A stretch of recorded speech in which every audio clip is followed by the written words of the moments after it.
Good evening, everyone. This is Gregor. Welcome to the stream, and today we're doing Outland. So done with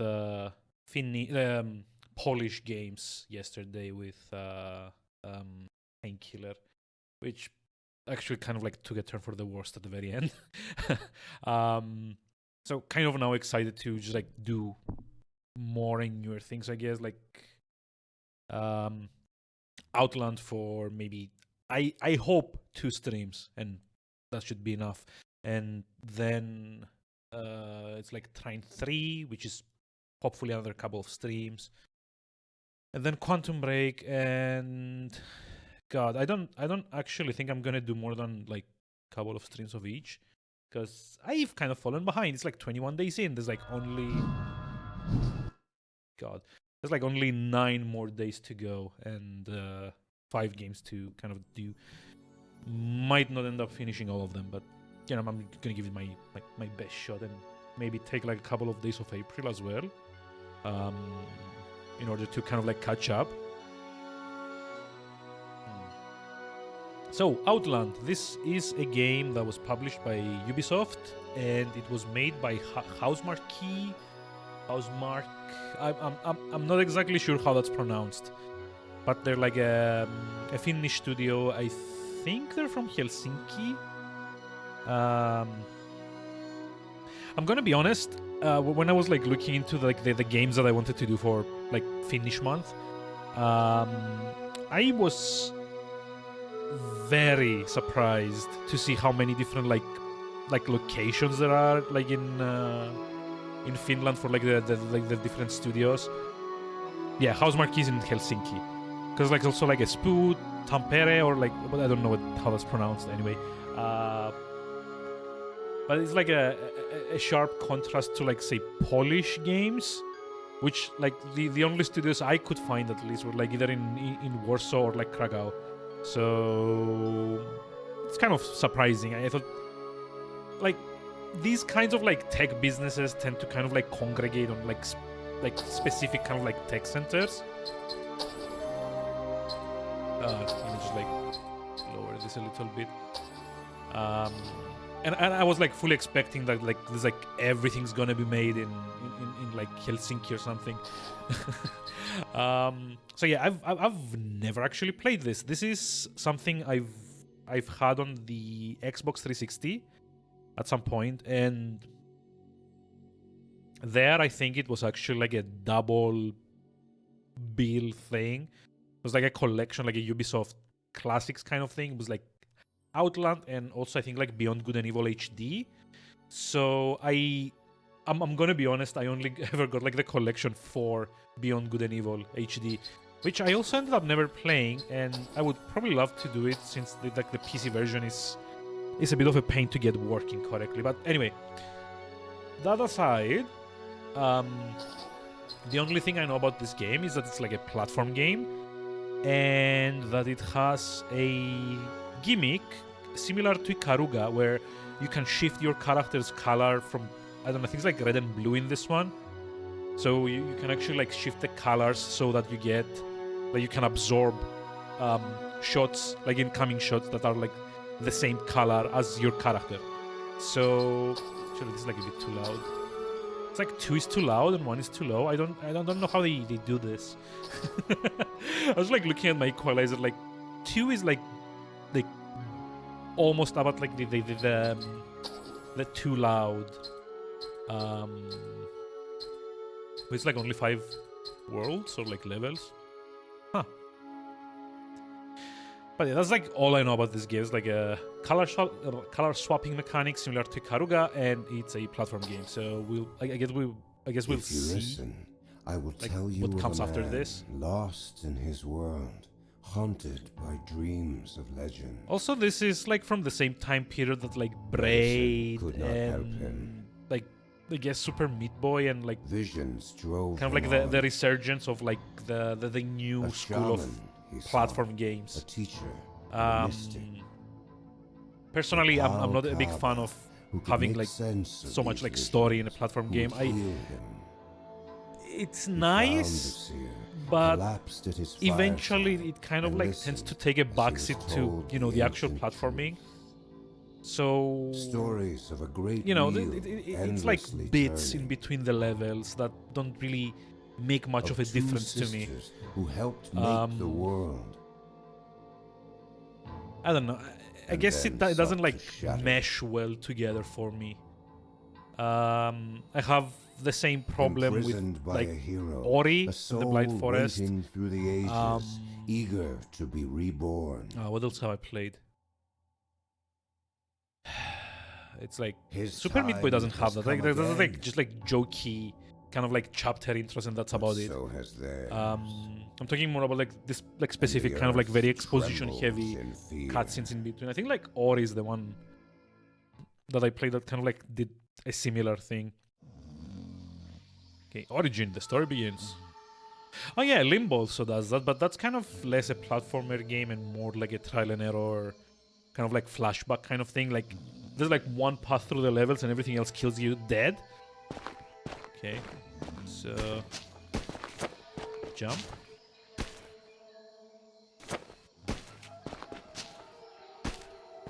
Okay.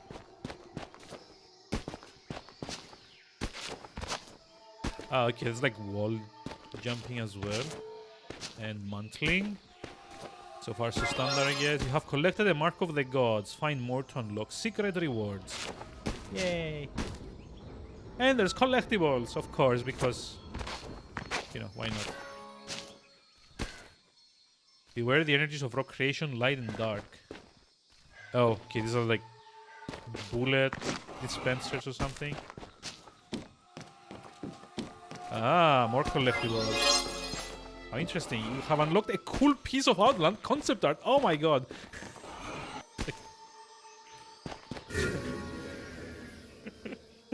I'm gonna be like such a jerk, like telling this as like hashtag blessed.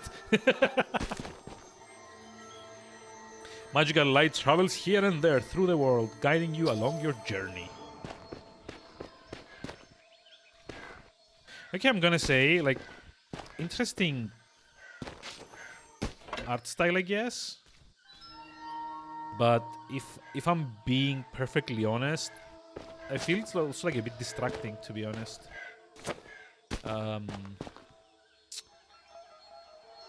The character doesn't contrast that well, at least in this area, with like the yellow background.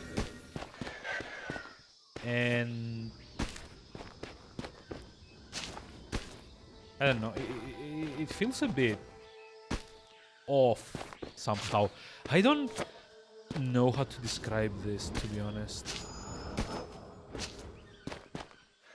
Like I don't really feel like it contrasts all that well, to be honest. Like my eye keeps getting drawn into the backgrounds instead of on the character, and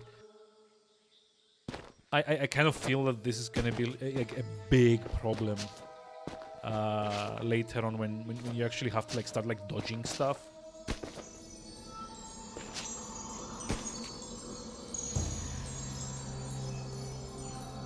Like yeah, you can actually like barely see the guy. At least I can barely see the guy. I don't know. Melee attack. You can now attack enemies with X, uppercut them with up and X, and crouch attack them with down and X. Okay. Oh wow. So cool.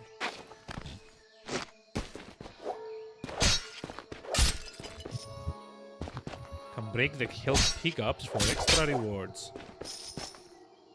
Okay. It's okay, that's like a nice system. Like if you're like at full health, you get rewarded by like getting like more money, more drops or whatever. The fact that it despawns though, I don't particularly like.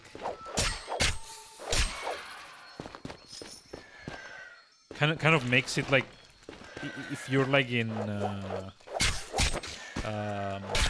what's it called? Like if there's like multiple enemies, and then you kind of like have to, you know, prioritize and kind of like choose your like targets and so on and so forth. Or like at this point, like where it's like, you know, you accidentally break a heart where you're trying to like slash an enemy up.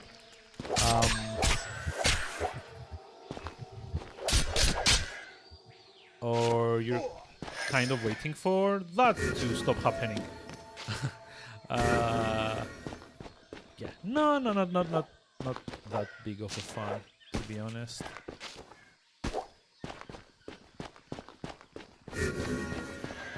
It's like interesting looking at least, I guess, but that doesn't like say much.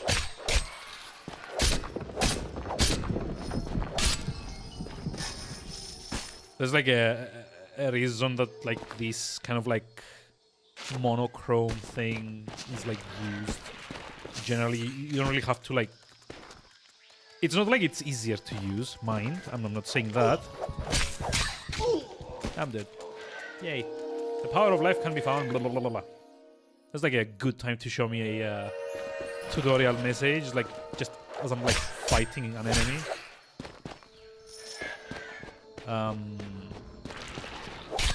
But it's like a reason that like a lot of, especially like indie developers, like this like monochrome thing. And it's not like it's easier because like I don't know like what the deal is in this case, but for the most part, as far as I'm aware, like most of these are like 3D objects anyway. But the reason that it's like so like widely used is it's like very easy to make like striking like what are they called, like striking contrast without having to worry about things like texturing or like proper like color contrasting, because it's like black contrasts well with most other things, so long as you have like a single color or like gradients of like a certain color.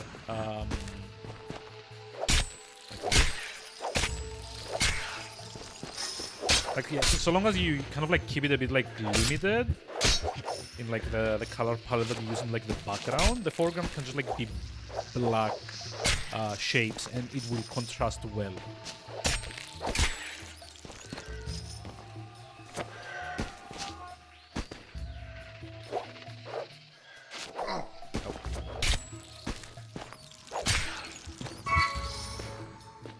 You have been healed by the power of life. Find it within the world or your enemies.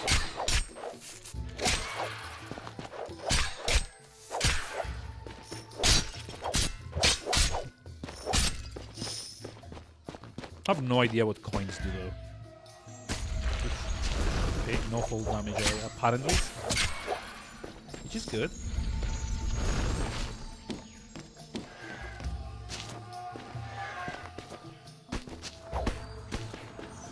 But that being said, I don't particularly love this, you know, kind of art style.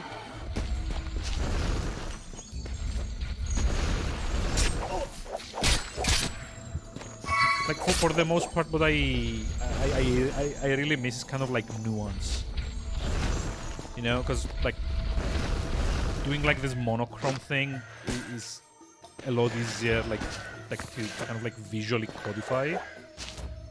But on the other hand, it also feels like very like flat and lifeless, honestly, at least to me.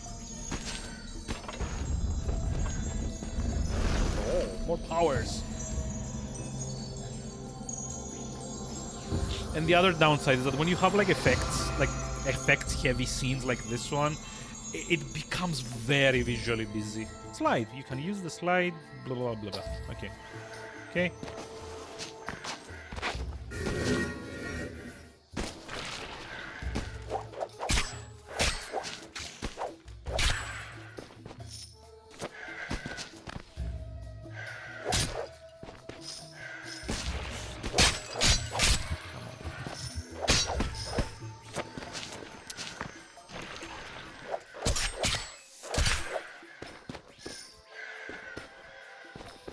Before I go up there, I'm like wanna check down here. It's also like a collectible at like the very start of the.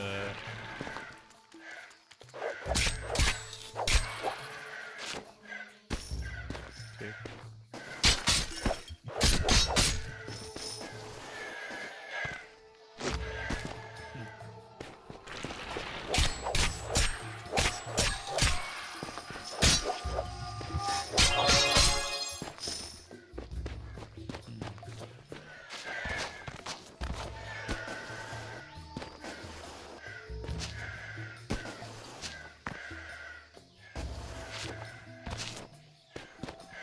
Like all that being said, I think in I think in this case it might actually just make the like the unique mechanic of the game be a bit more like visually like readable, I guess. I don't know if that's like the right word for this. But because everything around in this game is kind of like based around like this like blue and like I guess eventually red like energy things, it does make it like a bit easier to switch to activate. Okay, it does make it like a bit easier to kind of like, you know, see everything. If that makes any sense. No. Damn it. The character feels like very kind of like slidey. I don't know how to explain it.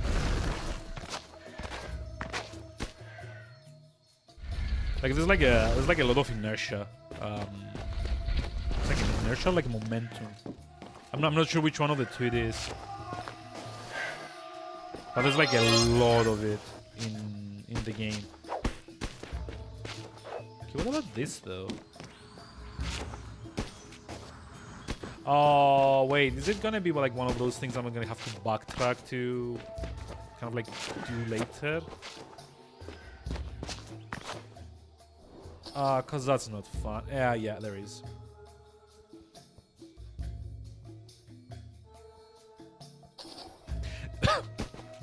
Do we really need like yet another Metroidvania? Like I don't know like at which point platform games kind of like forgot that they could just, you know, be like platform games.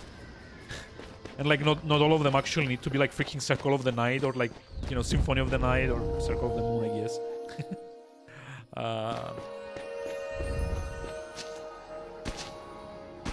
Launch skill required to use launchpad. Yep, Metroidvania-ish.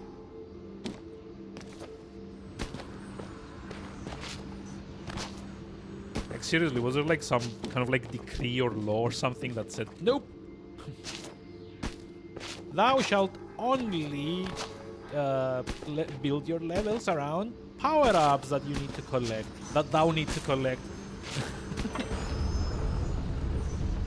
I don't know, it just feels a bit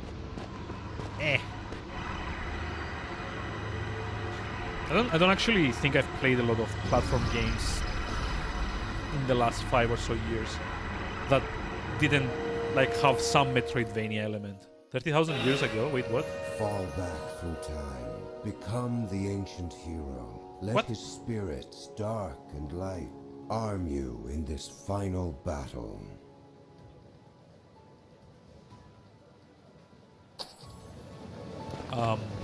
Okay. Now we are red.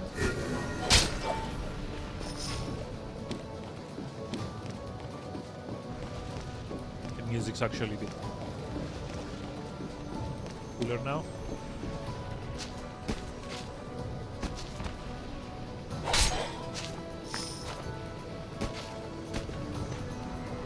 Spirit energy. Press right bumper to switch between spirits. Channeling the light or dark spirit allows you to use items aligned with that spirit. With that spirit? Oh, someone didn't proofread this right. And to resist the spirit's energies. The spirits, you mean, energies. Yep, there we go. This is like the Ikaruga bits. Channeling the light or dark spirit also allows you to wound enemies aligned with the opposing spirit. Huh, okay.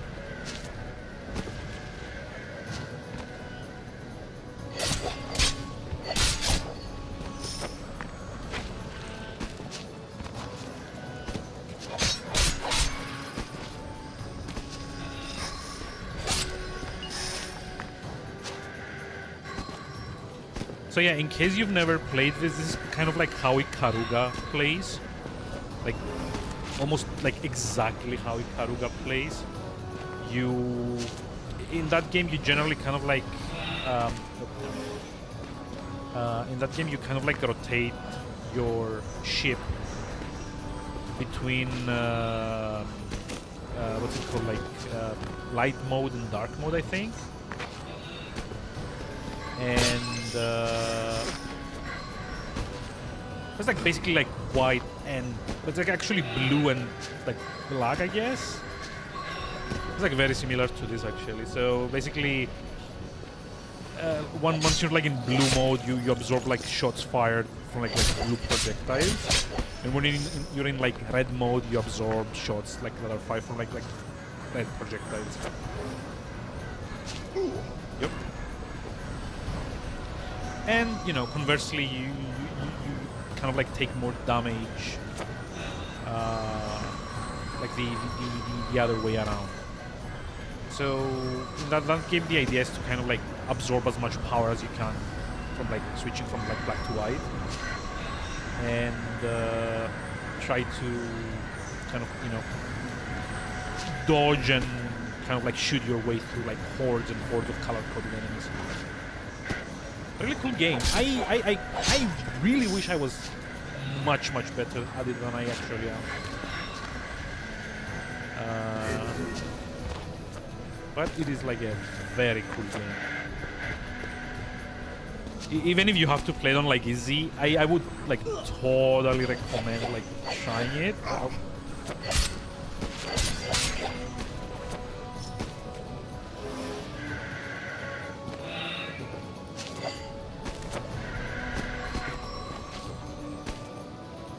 That's like something nice, yeah.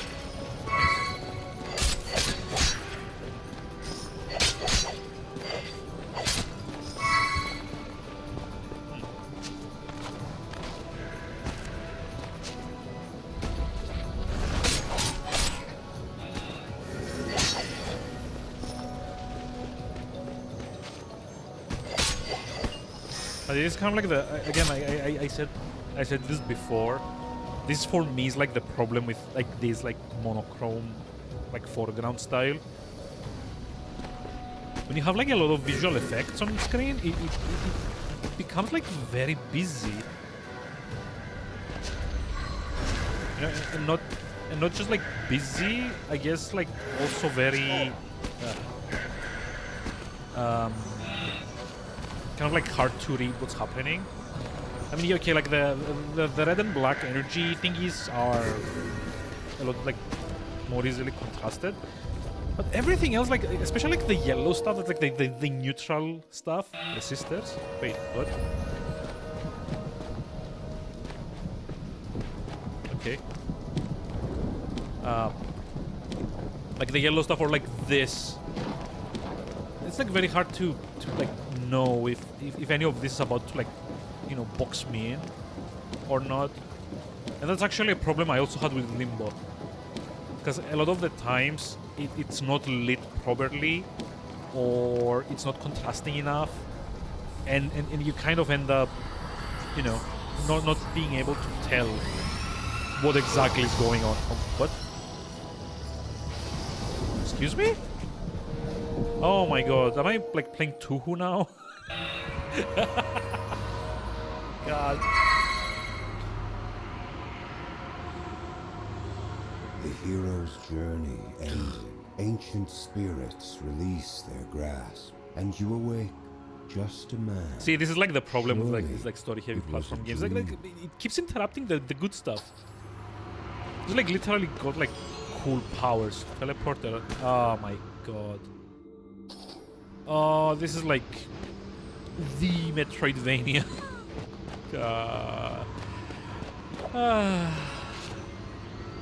Level map. It can be easy to lose your bearings in a place like this. Of course. Of course it is. Because we need like the dark spirit. Yeah. Of course. Of course we do. Can I not break it? Okay. I guess it's like the way back, I guess. There's like attack upwards from below.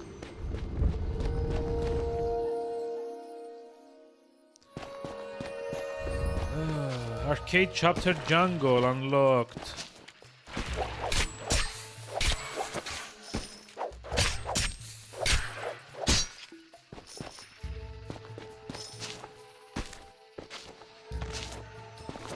It If you were keeping track, by the way, I still have no idea what the coins do.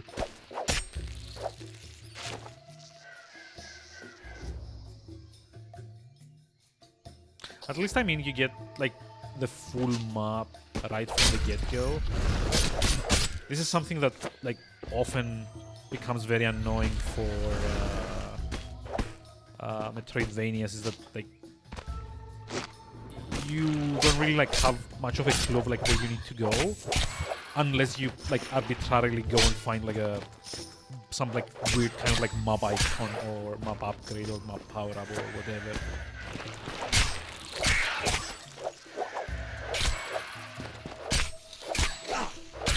Hey Mammoth, hi, how's it going? How are we doing today?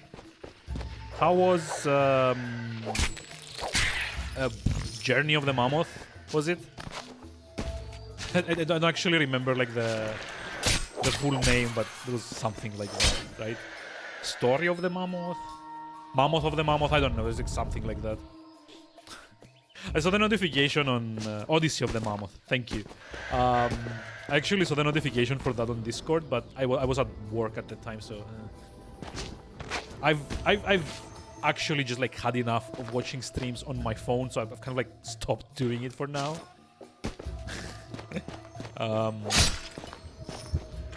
Oh, really? There's like these kinds of secrets as well? Great. So good. So nice. So cool. You know. It's like kind of like stops becoming like a platform game. It's something like a mash your face into everything simulator. Fine studio project. Oh, I mean, yeah, I hadn't actually realized it was like a student like project. You have unlocked a cool piece of Outland concept art.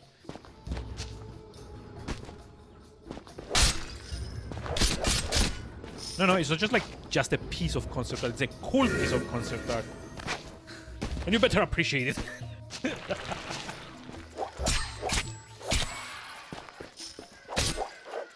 I mean, so long as you've enjoyed it, like, I guess, is it like free or like do you have to like buy? Free. Yeah, I mean, in that case, I guess it's kind of like Frost Runner then, because I kind of like played that and enjoyed that a lot, and that was also kind of like a student project, but you know, more in like the free running / speed running kind of like discipline, let's call it.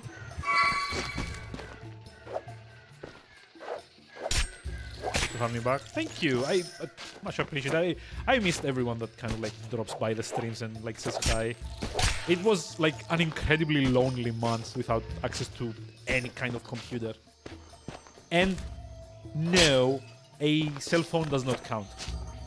Because like actually having tried to even, you know, function on that thing is an exercise in frustration and pain, if I'm being honest.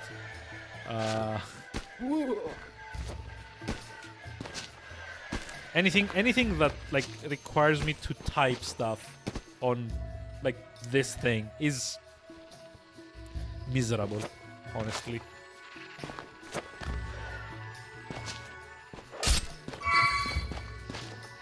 Oh wait, this is like a health upgrade, right? Purchase upgrade, donate 15. Wait, what? Oh, okay, so this is what the money's for. Huh.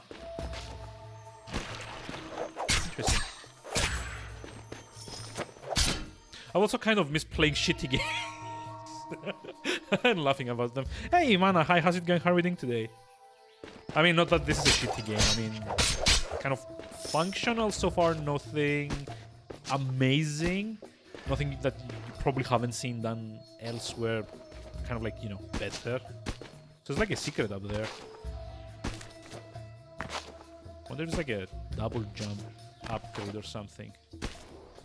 Because yeah, see, there's like a sneaky little map thing there.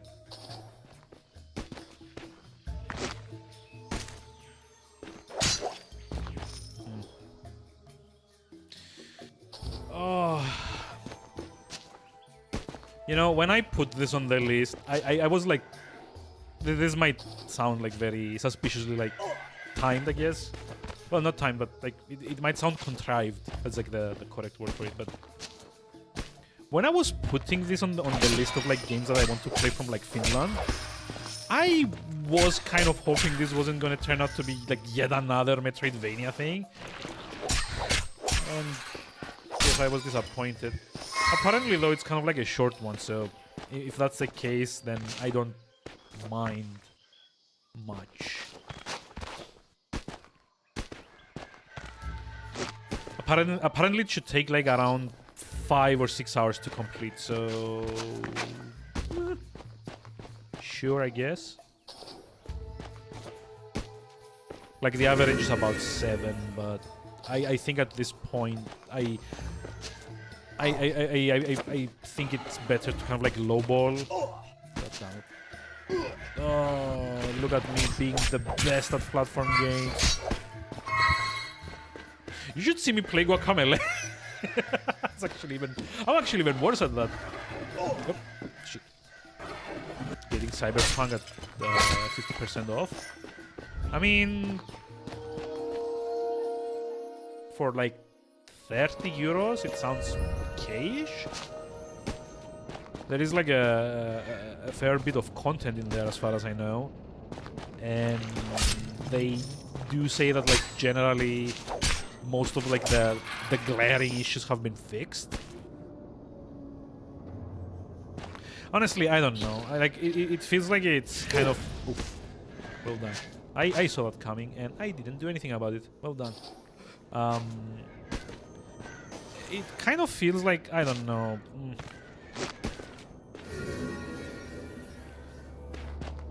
Iffy if I just like actually buy that. It's like hard to articulate, to be honest. I'm curious about that game, but I'm not a very big fan of like half-baked releases that get fixed in post. Which is also the reason like I enjoyed was like No Man's Sky a lot, but I always feel bad playing that because I kind of know that like people that got it on launch and it was like such a shitty launch as well. I don't know. It's talking about Witcher 3. Wait, what? No. Was I? Gotta play something to bridge the gap on Lego Skywalker Saga? Uh-huh. Okay. I mean, I haven't played a Lego game in ages, but that sounds interesting. Like, I think the last one I played and I got, like, super into was, it's like the Avengers one, I think. It actually had, like, 100-odd playable characters. Because it had the exact same issues when it came out. Did it? I mean, yeah, I ended up, like, getting Witcher at, like, 80% off, like, 3 years down the line, so... And so, the man who would save creation... Oh my god, more story. No story. Just, like, let me play the game. Now he could harness the It's like, I don't actually care about creation and light and dark and stuff like that. Also, hey, Millie Mage. How's it going? If it's fixed, then it deserves its chance.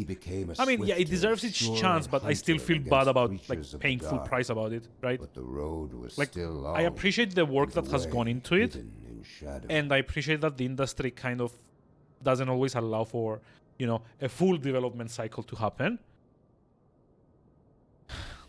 I don't know, like...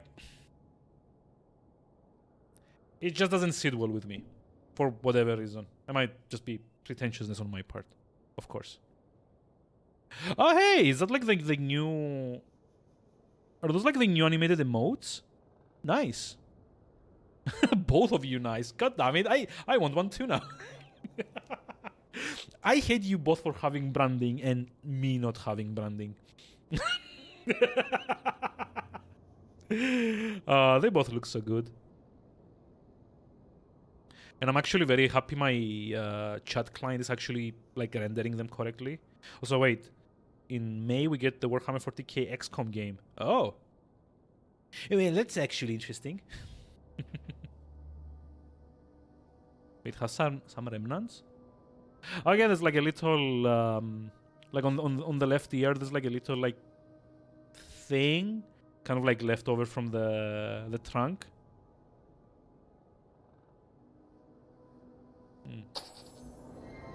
Light energy. You have learned the way of the spirit of light. With its power, you can use items of light, shield against light energy, and wound enemies born of darkness.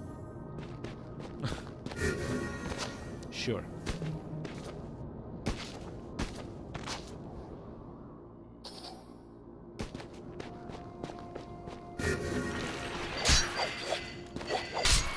Yeah, I kind of wish I had like recognizable branding as well, so I could like make one of these. What's up? Like I'm actually like my breath is condensing me there. It's like that cold. Because you know the problem.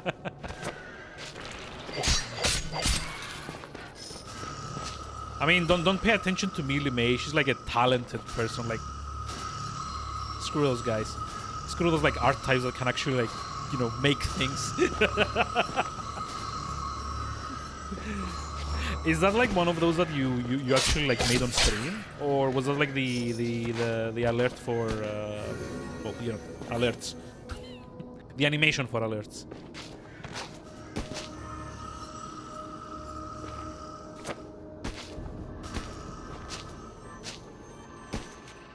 What the?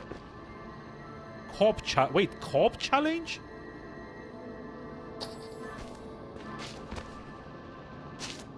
Really?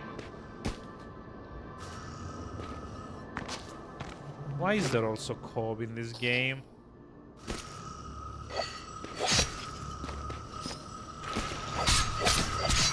God damn it. Just made on stream.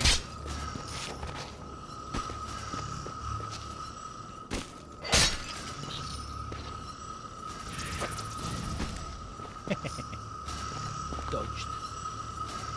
I'm so good at dodging. But case in point. Oof. Case in point.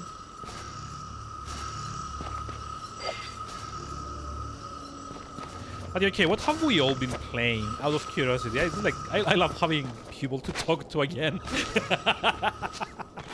So, like dumb, like nosy questions. I mean, I know what Millie Mage has been playing. It's like Elden Ring, same as like half the planet. At this point, I'm like probably like one of like the 5 people on the face of the earth that hasn't like bought and played Elden Ring. Oh hey, you've been playing Okami, right? That's right. Did I gift that to you? Really? Are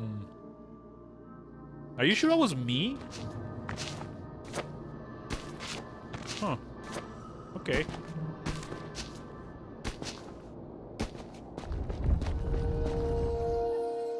I guess having I guess having reached the level where my library is unmanageable, I'm now subconsciously trying to pad out other people's libraries too. Because I'm pretty sure I also gave Millie Mage like this Gaia. And that game's like 500 hours at minimum.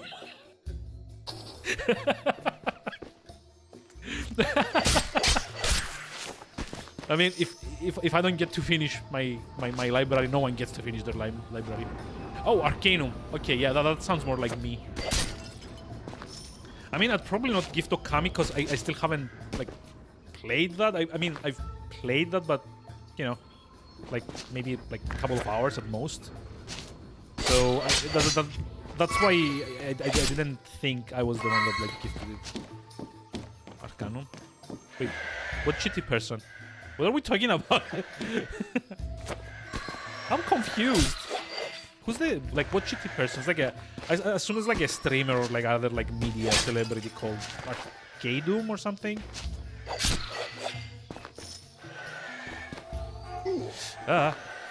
Nope.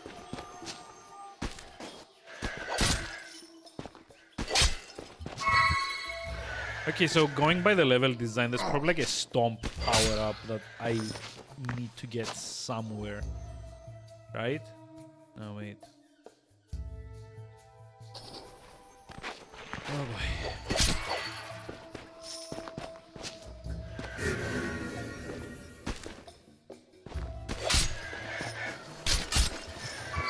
From a streamer D&D GM from what you've read. Okay, yeah, that makes sense. Like, if anyone like mentions people to me that I don't know, it's like a 90% chance like a streamer or a YouTuber or like some other kind of like media persona that I like no interest in kind of like discovering. Grooming. Oh, okay. Well then, that sounds appropriately shitty, I guess. God.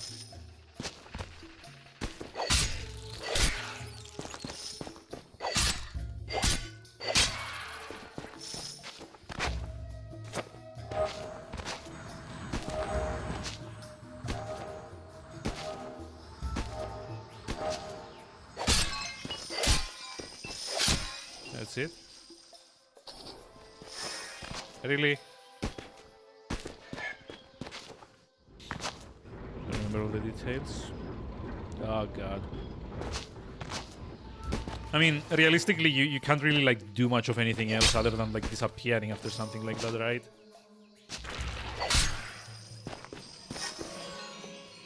You know, it's like it's like a saying that I'm like very fond of. It's like play dumb games, win dumb prizes, or something like that.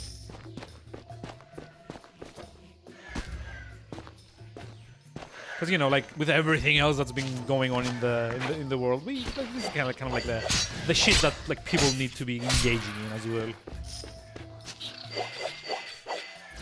Ah, no.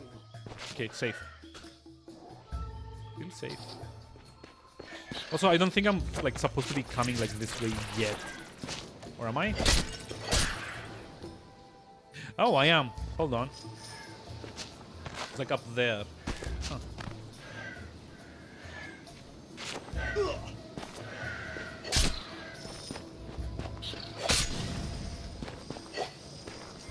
Crystal of life. These green crystals restore your life after a while. You just like sit here and wait until like, you know, the the life gas station like fills me up.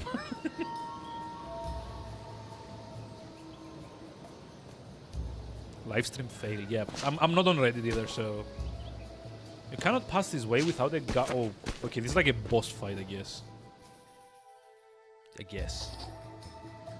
Has like all these icons on the map, and they don't really like explain it to you. Like, is there like a legend? Oh, there is like a legend. Never mind. Okay, teleport, level transition. Fine, I guess.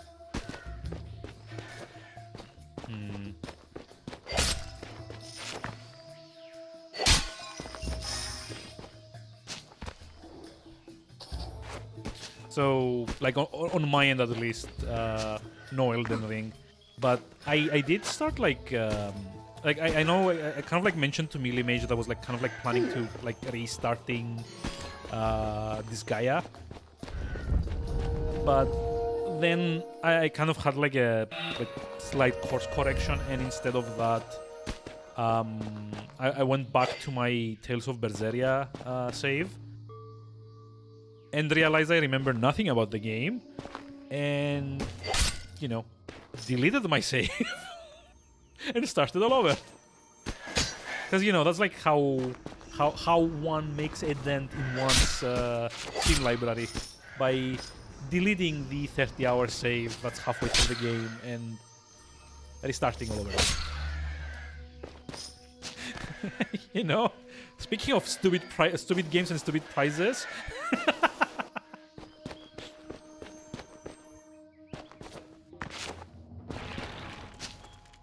But yeah, like, the last time I had played that was, like, 4 years ago or something. I barely even remembered what anything did in the game. Let alone just, like, trying to, like, play in, like, mid-game to kind of, like, late-game areas.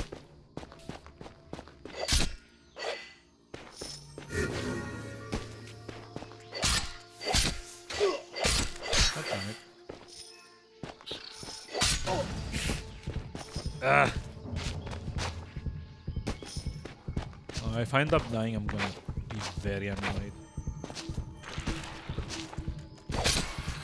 Oh.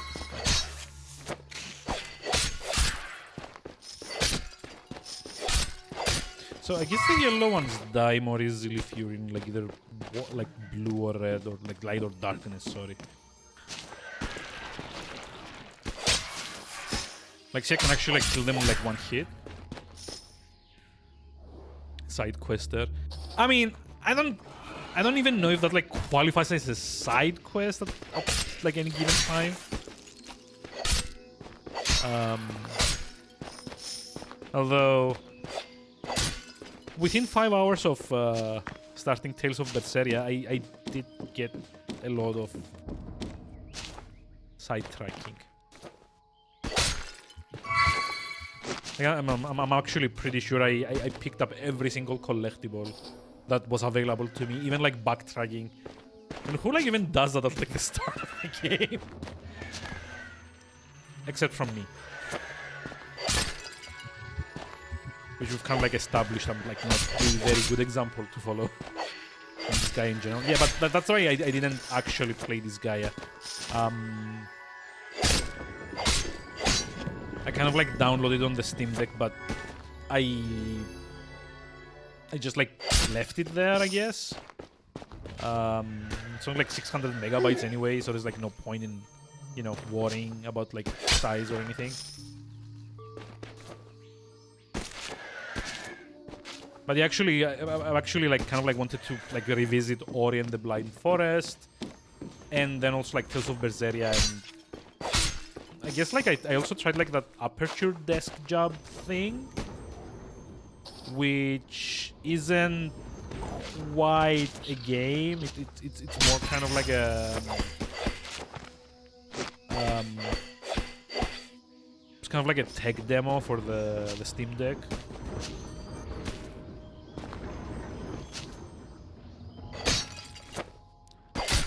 Like I'm not even joking about that. It like quite literally is just like, you know, a tech demo. Controller issues? Wait, what? Oh yeah, controller issues. I mean, I don't know how that game handles like, you know, regular controllers. Because I actually played on the Steam Deck, right? And a lot of like the bits in the game, like a lot of like the segments are kind of like specifically built to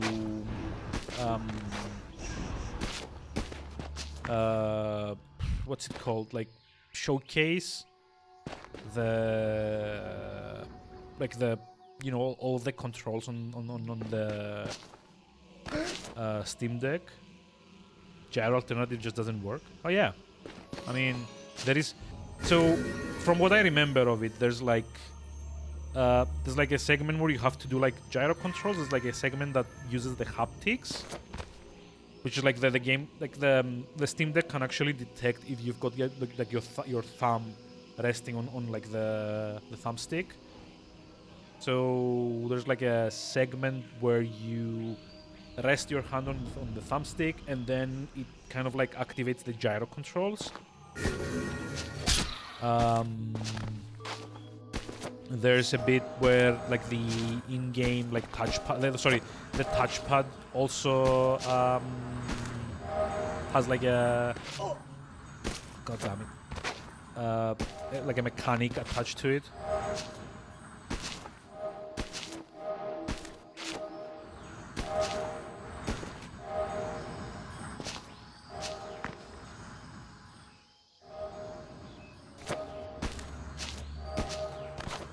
There we go. I'm pretty sure there's like something up here. I've played Metroidvanias in my time. I know what they're like. Well, aside from that bit. Whoops. Uh-oh. What the?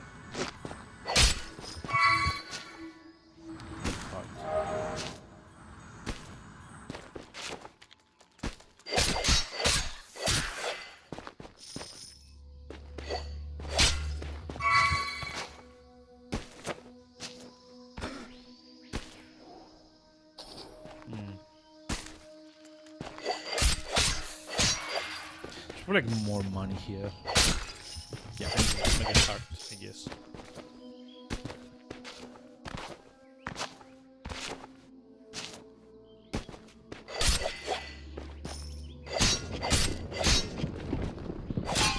And secrets! So much money. I mean, considering that you use this to buy, you know, health upgrades, kind of like makes sense that you'd want to kind of like go out of your way to get it. Also, I'm pretty sure there's like an upgrade or something up there. Like this looks like way too inconspicuous of like a dead end to be anything other than that.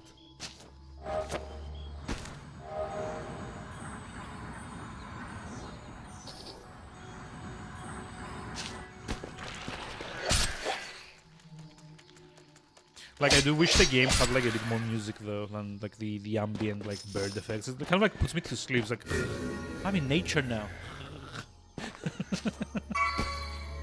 You have found a guardian key. The door to your next challenge is now open to you. Yay. Let me guess, big angry things that want to beat me up. Oof. You know, like in contrast to like the small angry things that want to kill me.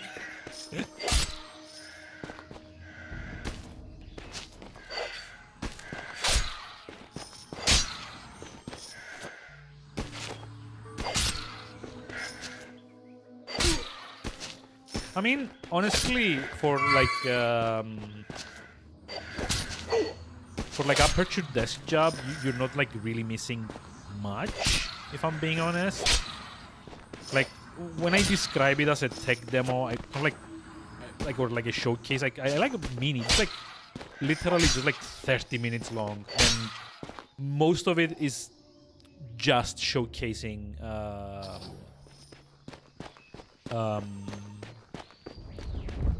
what's it called, like different control styles. Like, okay, yeah, there's like a couple of jokes in there, but it's also kind of like this, like it has the same thing that Portal 2 had by the end, where like the jokes became a bit forced, if that makes any sense. I guess we go fight the boss now.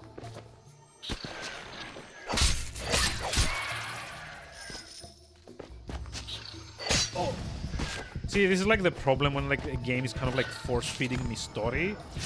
After a while, I kind of like check out and don't really like pay attention anymore. So I have like no idea what the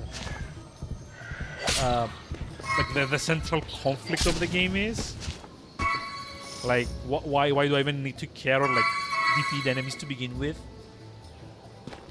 There's something about like the light and the dark, and you know, so far so standard, I guess, in these kinds of like more moody like platform pieces, I guess. Boss, the golem. Oh joy. Sounds big and angry. Yep. Yep. It is big and angry. And I can't actually hit it, but it can. Cool.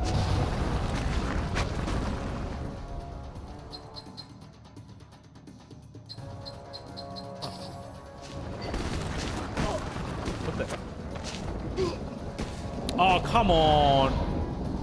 Why do I have to Shadow of the Colossus this thing?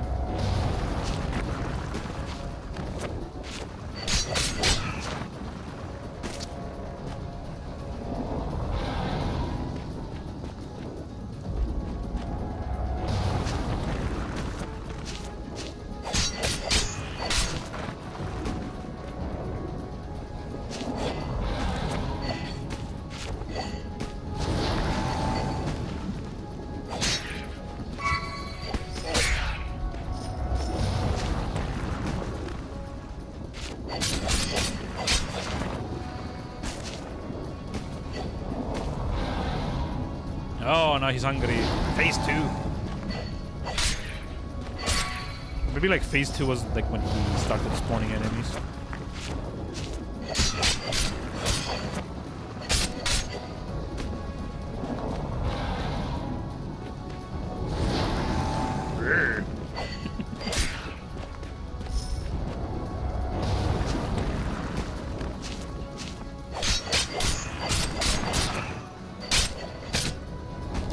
don't know.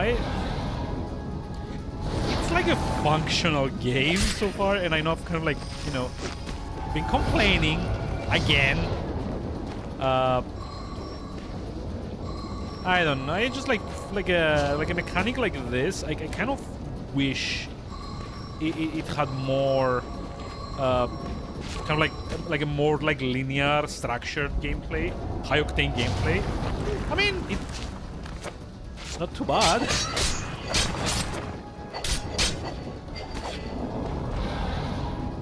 Like, I don't hate it.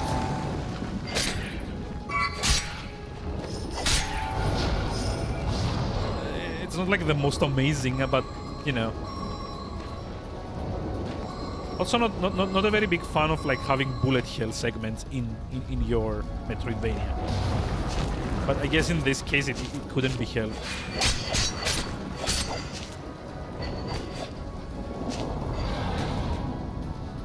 I have to assume someone on the like development team was like a very big fan of Ikaruga. Because like even like the projectiles feel like it, like because like the dark projectiles in Ikaruga were also kind of like red with like a black core. So I am willing to bet good money that whoever played this game is like a big fan of Ikaruga. You're dead.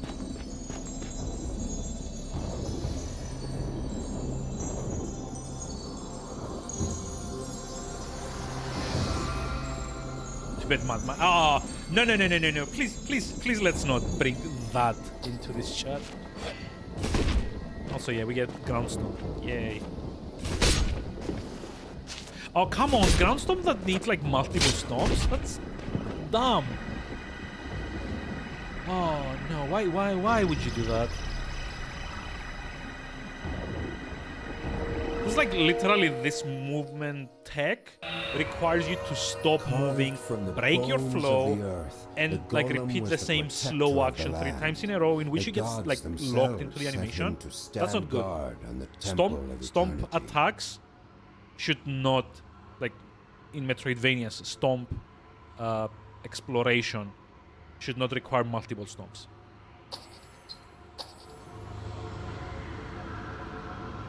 Because, you know, it breaks the flow, it slows you down, you keep, like, doing, like, the same move. It just doesn't fit with, like, you know, a platformer. Especially one that's kind of, like, about, like, gracefully dodging and weaving around, like, enemy attacks, I guess.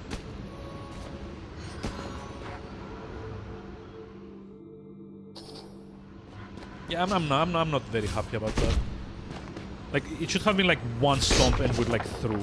We don't need to like do this like 3 times.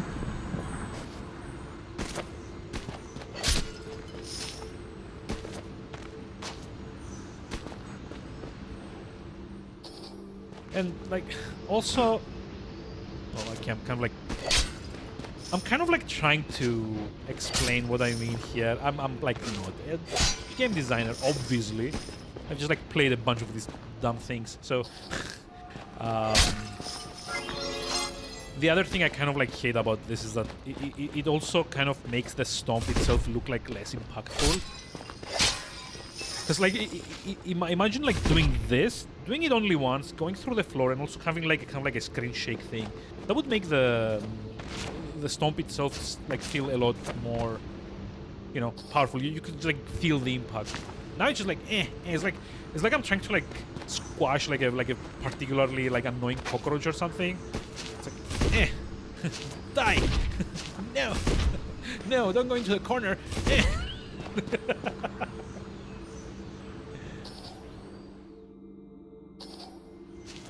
I don't know, am I making any sense here?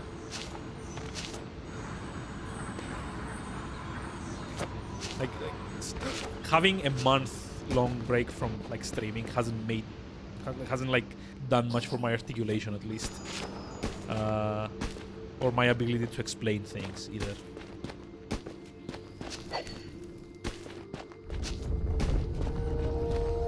Or my attention span. Yeah, exactly. That's Thank you. Thank you for being a much more eloquent version of me. Among other things.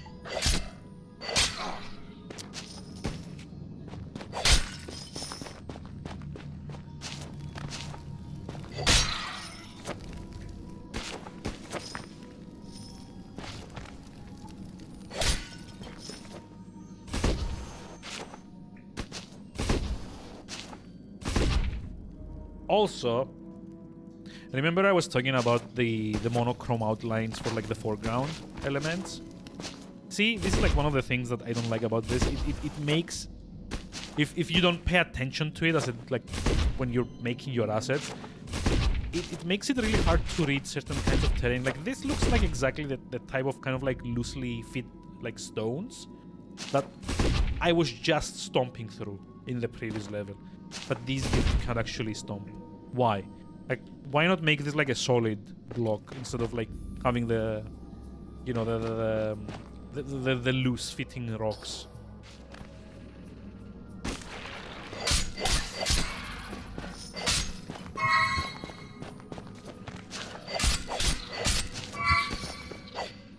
No! God damn it.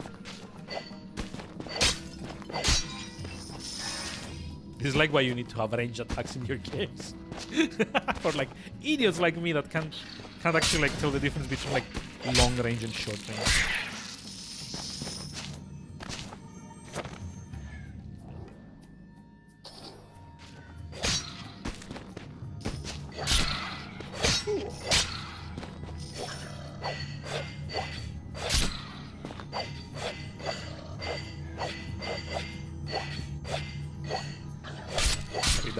I mean, yeah, that's like, I guess that's like one like name for that, I guess.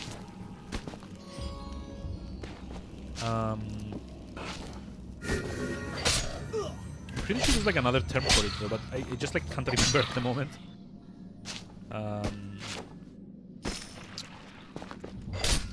It's like visual clarity, let's call it that. Like I think that's also kind of, you know, a decent term for it. Like, if at any point you can't immediately tell what, like, each, you know, element is, if you can't, like, at any given time tell where your character is, especially when things get busy visually, then that you've kind of, like, failed at, you know, making things visually clear. Do I have to... Oh, yeah, I have to go up, so... Here's like tip number one for Metroidvanias. When you know your objective sends you like a certain way, you first visit every different like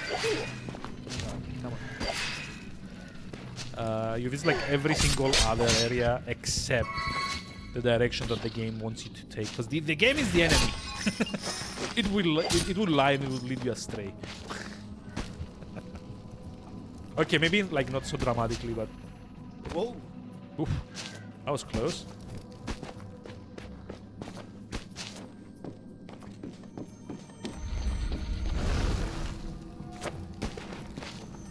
There's actually a collectible in there. How do I...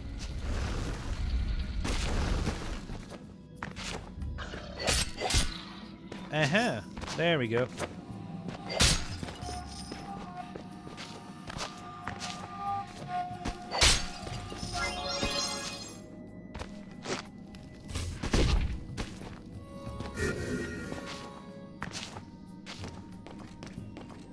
But yeah, this is like also a thing I had taken back in the day a lot of issue with Limbo for, because they also have like this kind of like artsy, you know, monochrome design for the foreground, and like all the color is usually kind of like very like muted gradients in the background,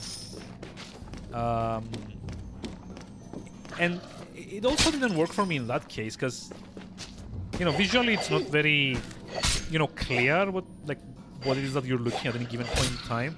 Especially the bits where there's like bigger enemies that are kind of like trying to like chase you. Like in my mind, I remember the spider boss bits being like particularly pain in the ass to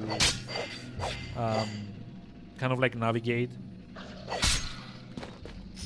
Mostly because like, okay, for Limbo, having like a small child-shaped character navigate the environments is, you know, functional at best, right? But when you have like something that takes up half the screen and all you can render it with is like solid black color, it kind of loses like a lot of the, I don't know, kind of like the visual accessibility of it. There's like cases where you can't actually tell if the spider is catching up to you, or if what you're actually looking at is the trees that are in the foreground, which are also black. Same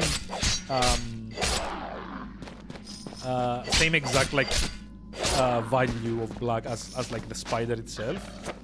Uh-oh. Am I dead? Nope. Aha.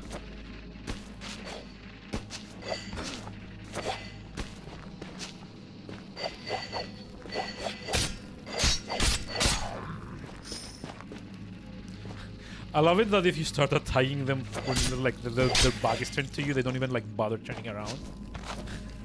It's like, oh, okay, guess I'll die now.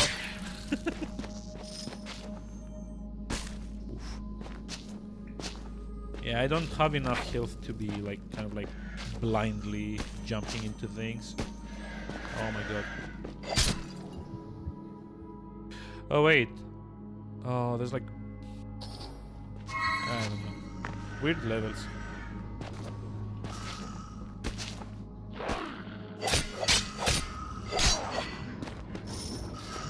You can really tell they were intending for me to kind of backtrack once I get more power-ups. Not fun, honestly. Again, like with a gimmick like this, it should have been a lot more linear.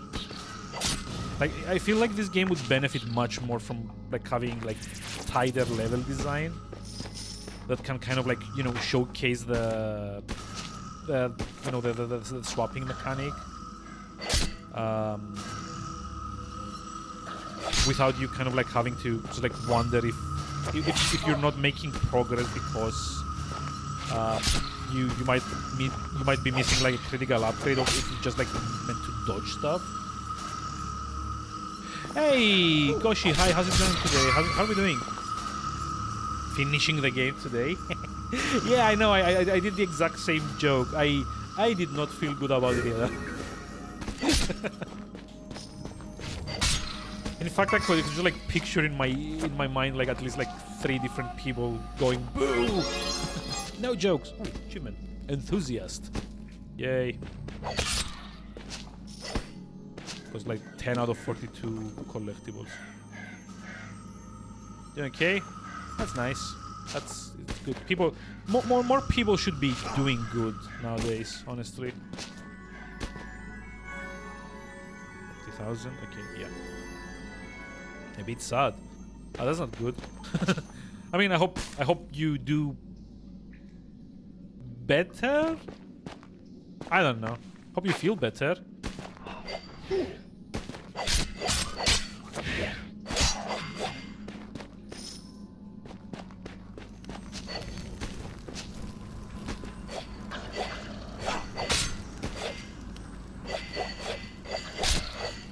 Ask you to watching. Wait, Nuclear Simulator?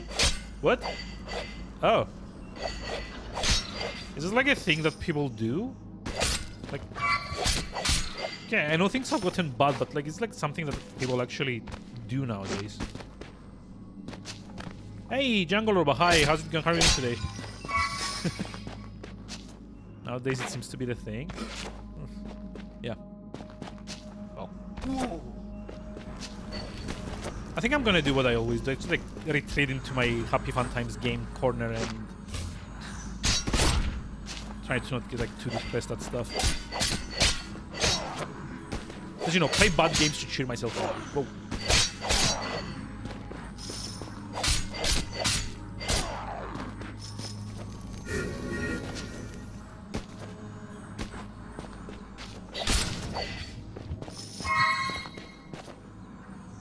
to pay short.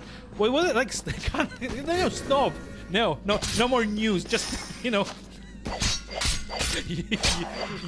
From now on, you're only allowed to communicate with jokes in this chat. Also, I hope, like, all joking aside, I hope it's not like anything like too serious. Yep.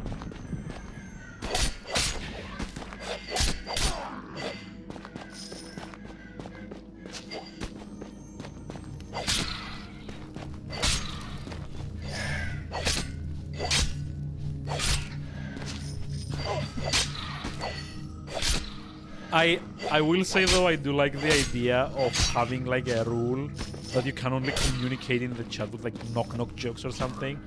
Oh.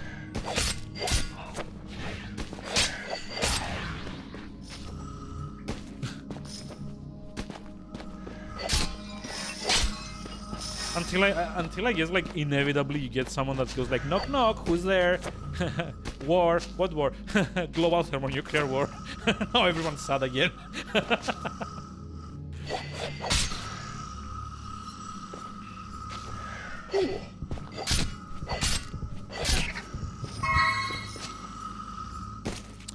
damn it.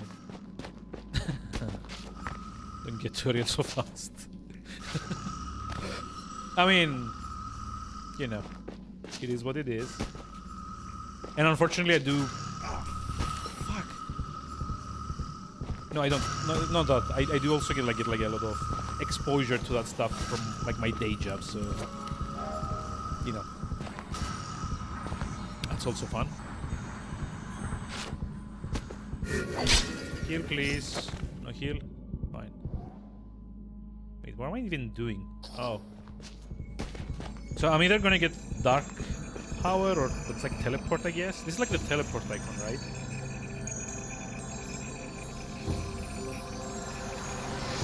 Animated mammoth emotes, yes! And I guess animated millimage emotes if he's still around. Dark spirit, okay, fine. You have learned the way of the spirit of darkness. Blah, blah, blah. So now we get to go like full on Ikaruga at this. Aha! Aha!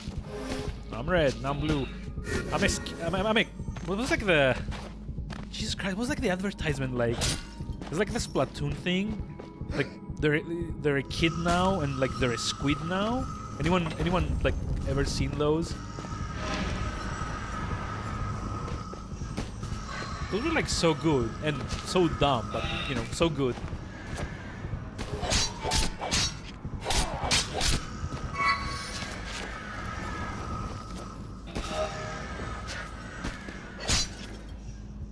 They're kind of fun. I've never actually been into Splatoon myself, but you know. That's teamwork. Wait, what? Why did I get another achievement? Hold on. Let me just like take myself up here.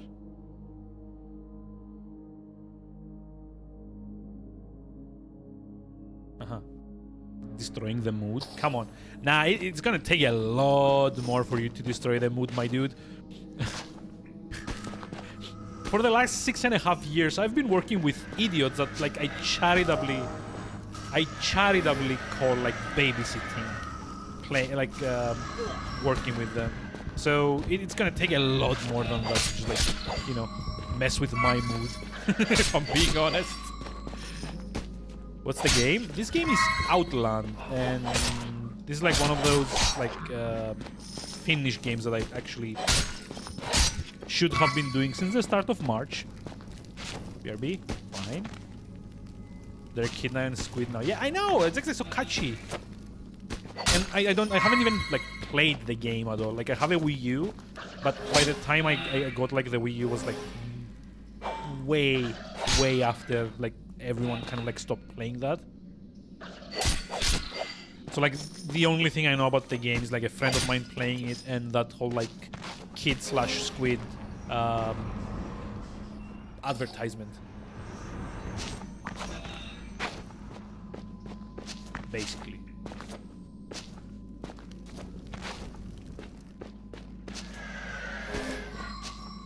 That was so good.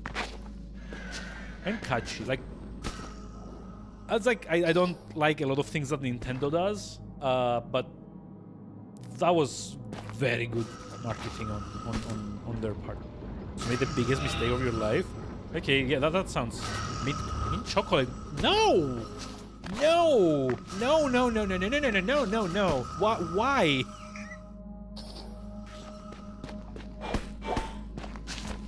Why do you hate your taste buds? What have they done to you? Actually, like, this is like there's like a little room there, and I kind of feel like I should be able to get in there somehow.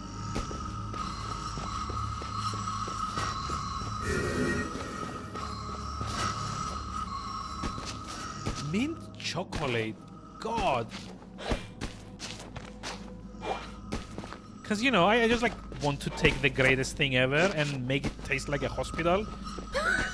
Right? Yeah, but I like burgers, and like I also like oranges, but I wouldn't put my oranges in my burgers. And speaking of which, orange chocolate can also fuck off. Don't at me. There's like there's like certain flavors that don't go together.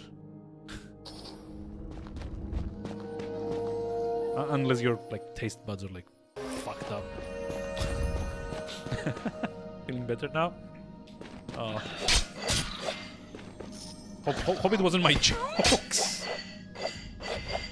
Eating tiny meringue. Oh, see, it's like example 1 out of infinite on things that are better than mint chocolate.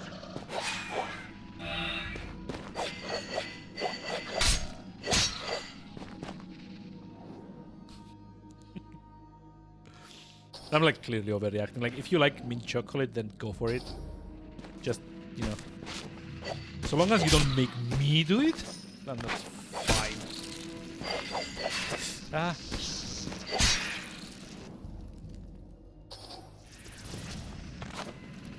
I've actually been up there. Oh.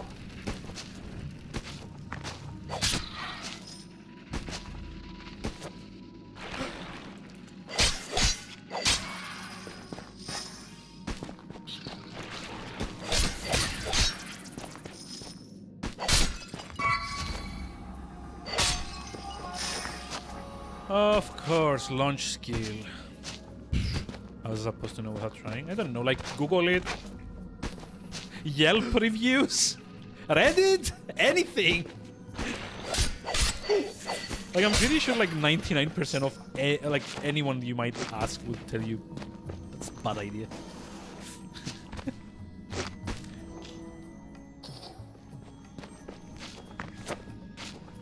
You know, some things you just need to trust your inner gut.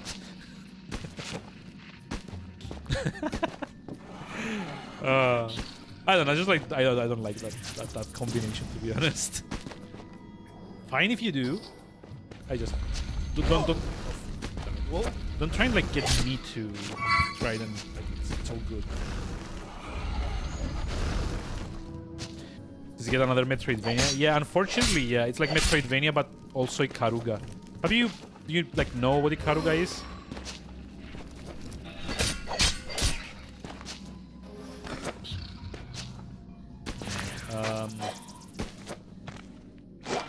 You know, I think we would probably benefit from... I'm pretty sure I have it installed. Yeah, I do. I think we'd all benefit if I showed you what Ikaruga is. So this is a game from like the GameCube days, and actually, hold on, let me like exit game. I kind of like saved before, so god damn it, Alt F4 doesn't actually work. Well done. So let me pop up Ikaruga instead.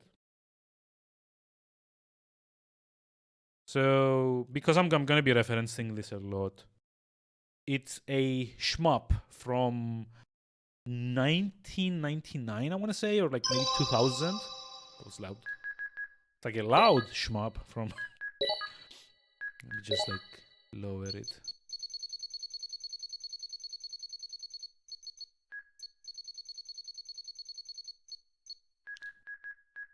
You should like put at 30%. Things like better. So this came out, I think, on like the SotN and then on the GameCube. It's a shmup from 1999 where the core gameplay mechanic is being able to swap between colors. So your spaceship has. Okay, let's go to normal. Your ship has two modes, light and dark, and there you go. You can actually swap between them. In dark mode you can kill light enemies, in light mode you can kill dark enemies, and you can absorb the same element basically. So when you're in like light mode you can absorb light bullets, if you're in dark mode you can absorb dark bullets. And like the whole thing is like you're actually trying to kind of like maximize destroying like enemies with like opposing polarities and absorbing the fire of same polarities. But here's the catch: when you're like the same color as like sorry, if you get shot by like the opposing color, you take damage. If you get shot by the same color, you absorb it. You've seen this? Yeah, I mean it's like a fairly popular. I'm very bad at this. You need to be paying attention to like 50 different places at like once, which is fun. And I mean it's like a bullet hell game, so. So yeah, when I talk about Ikaruga, this is Ikaruga. If I'm being honest, I would recommend like everyone play this because it's like very good, very fun. It's probably something that takes a lot of effort to like actually get good at. But it's worth it just like for like how well like the gameplay is kind of like made. The only bullet hell you've played like Beat Hazard. Yeah, but that's kind of like bullet hell plus rhythm game. It's not like exactly, just bullet hell. I am not good at bullet hell games, but I've played a lot of them. I've like another one you might like is like Jamestown. It's also like quite interesting.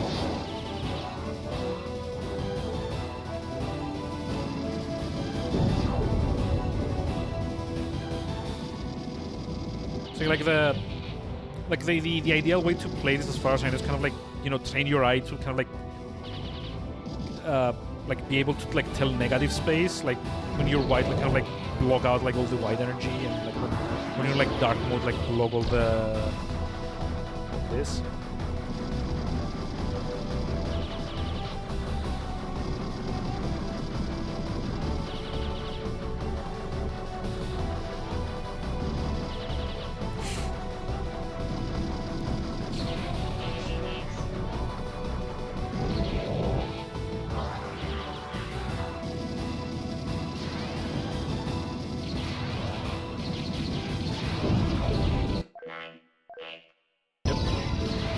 I'm not very good at this. How many times they say that so far?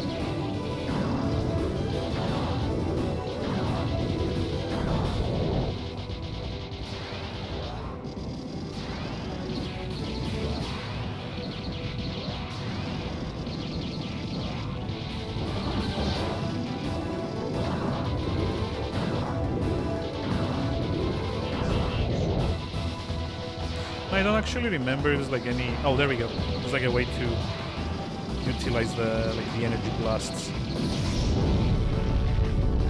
So you can actually kind of like trigger the.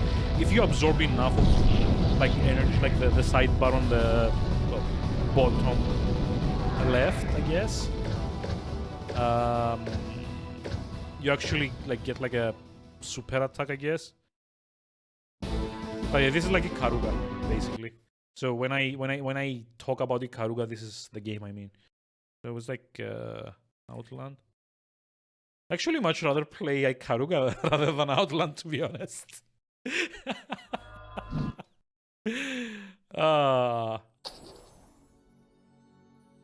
Much more unique than, you know, that.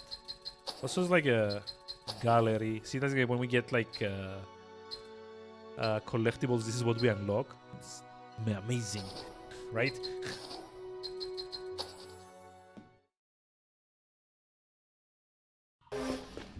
Oh yeah, so basically this is a Metroidvania, but also Ikaruga. Like, even like the color conventions are kind of like close. Doesn't like exactly the same, but there's like a lot of very similar concepts done in this.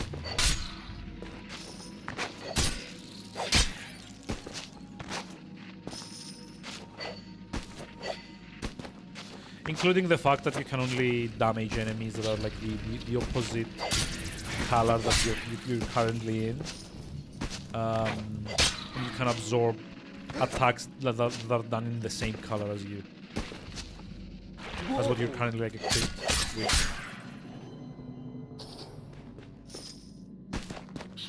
And like I haven't really played it that much. But I think like eventually, like DMC, the Devil May Cry, that's kind of like not like a mainline series entry, like the one with like new kind of like grungy Dante. That one also had like a very similar system with like angelic and demonic energy, I think. I've played that like ages ago, but I don't really remember much about it. I mean, it's like an interesting concept, to be honest. It takes some getting used to, but I don't hate it.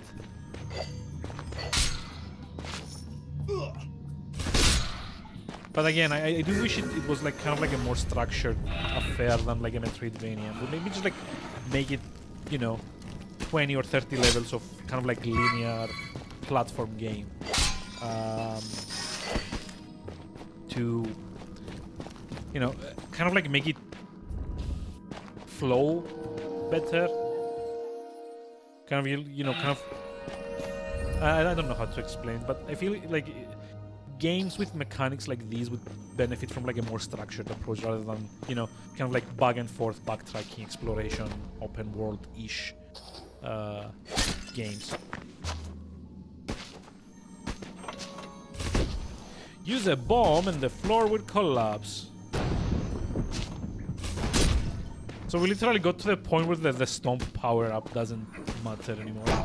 Ouch. Oh, I see. Okay, I think we need to just like attack it. Yep.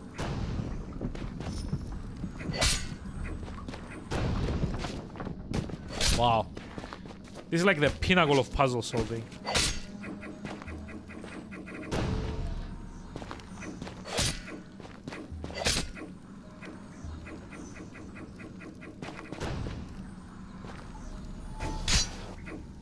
Goal! Football. Haha. Football jokes, of course.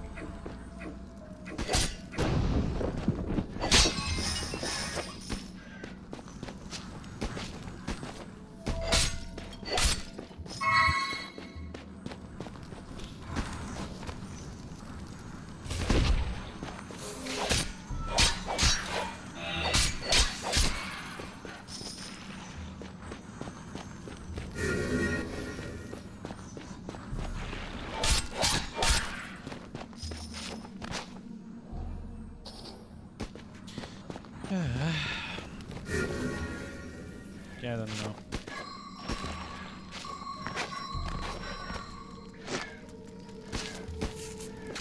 I actually thought there was gonna be like a power up there, and I'm gonna have to kind of like dodge and weave through, you know, like all of these like shots. I guess I'm giving the game too much credit, aren't I? And you know, this also seems very random.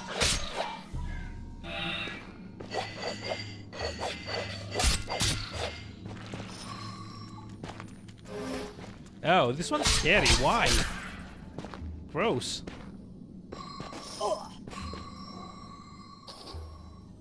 Okay, there has to be something up there, right?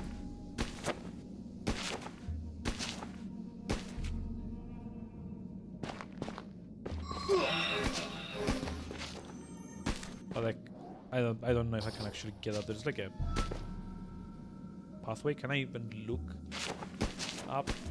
No.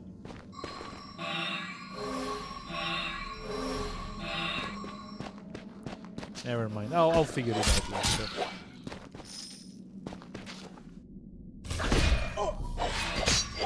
It's like a by the way, it's like a very poor Metroidvania that like even I, like who I'm like a sucker for, you know, extraneous content and kind of, you know, optional content and exploration and all of that. I can't be bothered to go explore. Like knowing myself, this like tells me that like the world is like very, very uninteresting.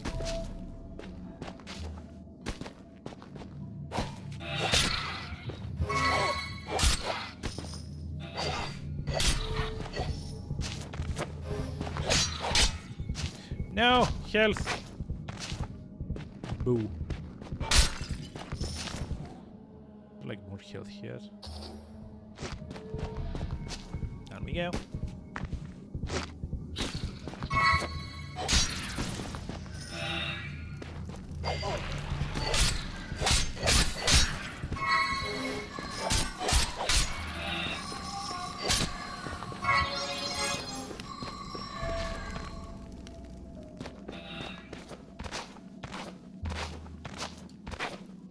Yeah, I don't actually know if I'm gonna give this game like a second stream, to be honest. It just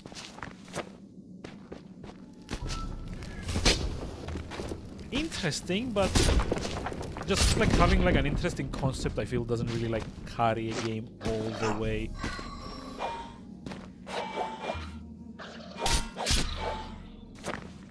Especially since I also get the feeling that the game doesn't like flow all that well.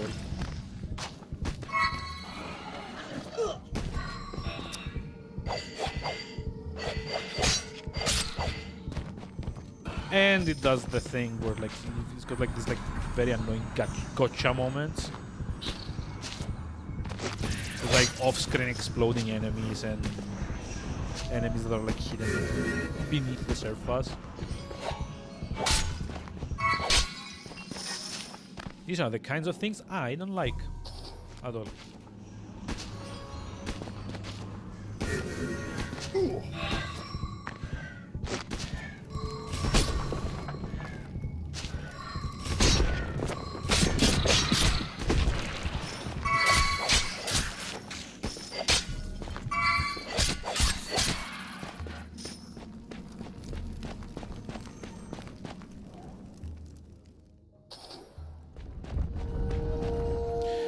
I wonder if like eventually there's a way to see all the collectibles on the map.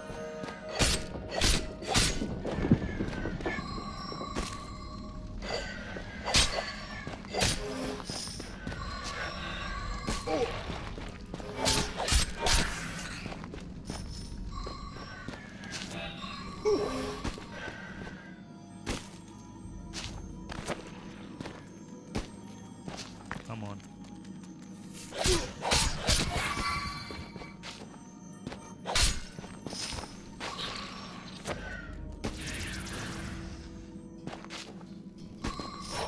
Oh, hey, there's like friendly fire. I actually killed one of those guys with like an exploding dude. Wait. Oh.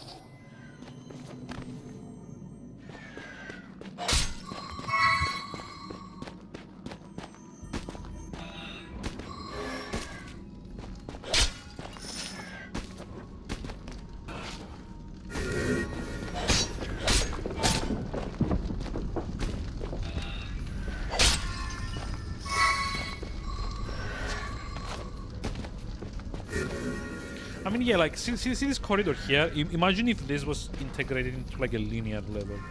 And you actually had to kind of, like, dodge and weave your way through the traps instead of, you know, them being kind of, like, the token, like, obstacles that you have to kind of, like, get through to, you know, do the whole Metroidvania thing.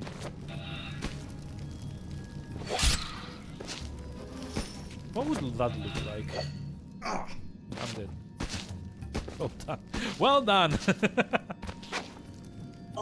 Master of platforming right here.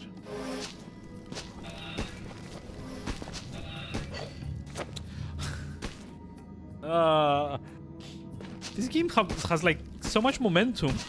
It's like, whee! Like every platforming section feels like the ice levels from like a Mario game or something.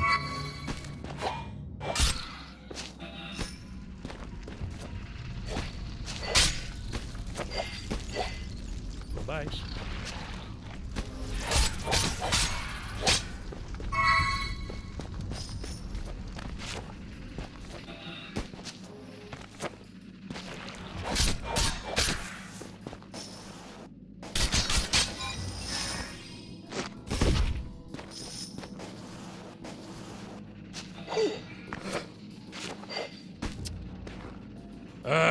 Come on.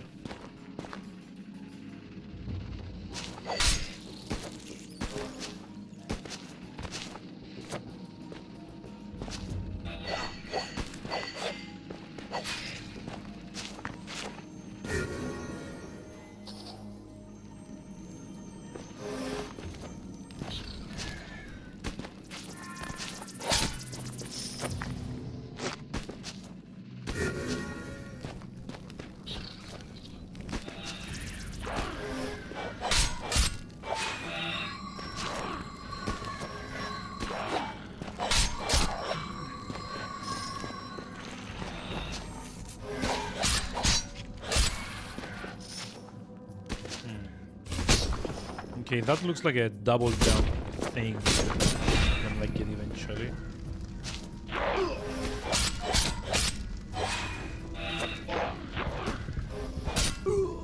Yay, I'm dead. So by the way, same color enemies can still hurt you. It's just the projectiles that you can absorb.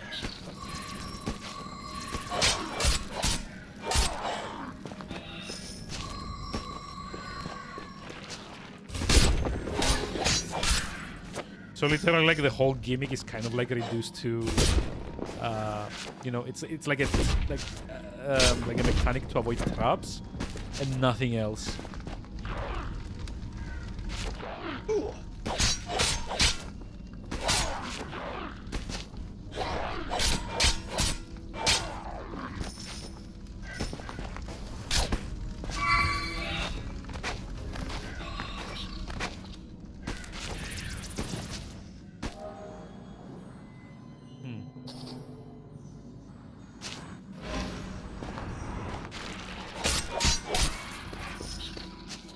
Like at this point, I'm not even like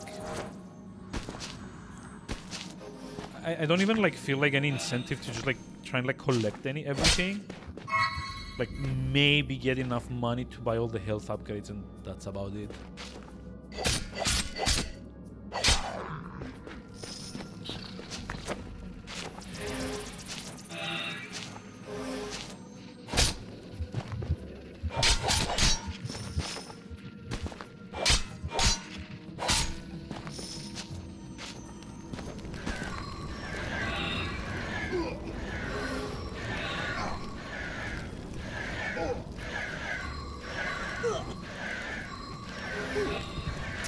Come on. Why was it so hard to time that? Oh, wait. Oh! Power up. Woo.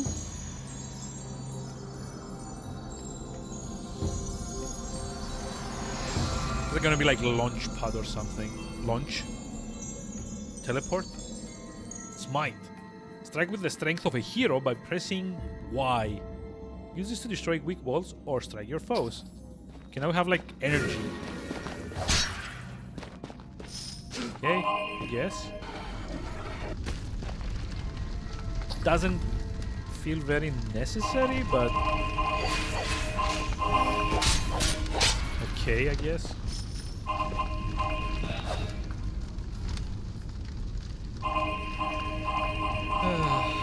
Very, very uninspired Metroidvania, to be honest.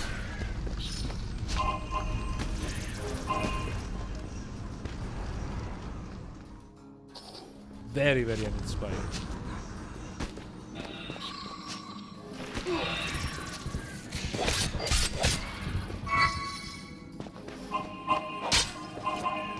And now there's power-ups and collectibles.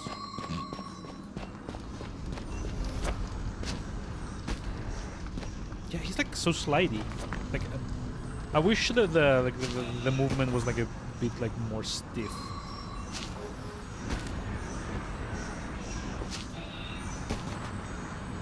You hit your Steam activation key from like the latest Humble Bundle. Wait, like the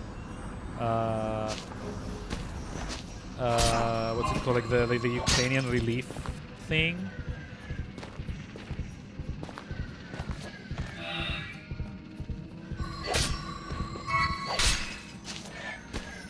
I mean, that's like 250 games. It kind of like makes sense. If I'm being honest. There's like a lot of games to get for like 40 euros, I guess, something like that. I think it's like about 40 euros. Get that. Wasn't even aware they had a limit. Yeah, there's like a... I think this was kind of like implemented back in the like back when kind of like regional pricing also kind of like became a thing.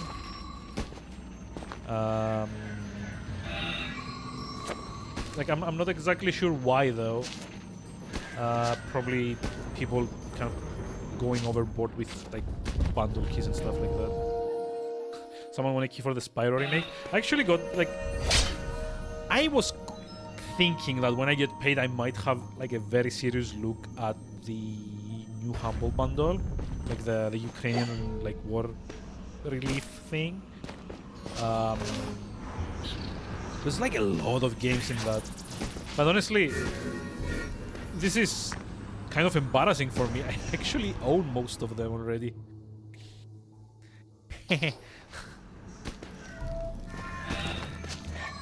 This is what fiscally responsible looks like, by the way. Sorry, irresponsible. My bad. What the fuck?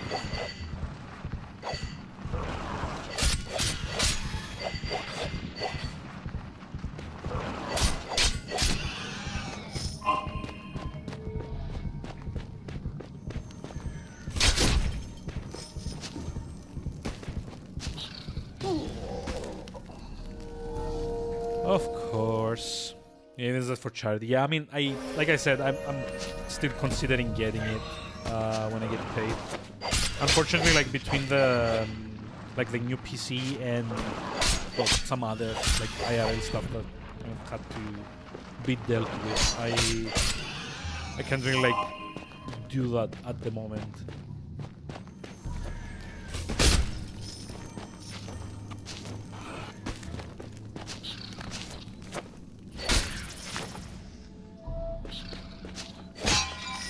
There's like a lot of value in that, by the way. Like, for someone that's just like starting their kind of like, you know, their library now, you basically get like years and years worth of like games to just kind of like fool around, and like all that's like a price under what you'd get for like a single AAA game. I think I also felt like Satisfactory on there, and God, what else was there? There was also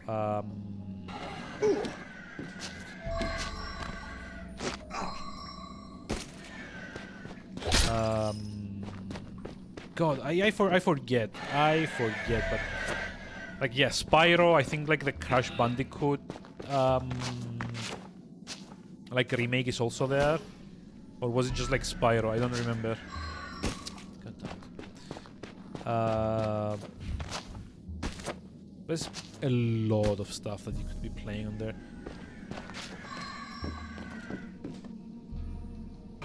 Almost worth it just for Satisfactory. I mean, kind of depends, like how much you're into like these like kind of like crafting games.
I mean that's like one way to solve that, right?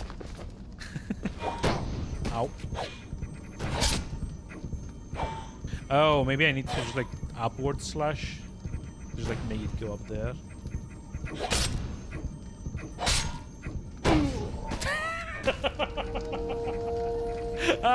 That also works. Spyro's a purpley dragon thing. Yeah, it's like the remake of that for Steam. I think. It's like more than likely that's what Jungle was talking about.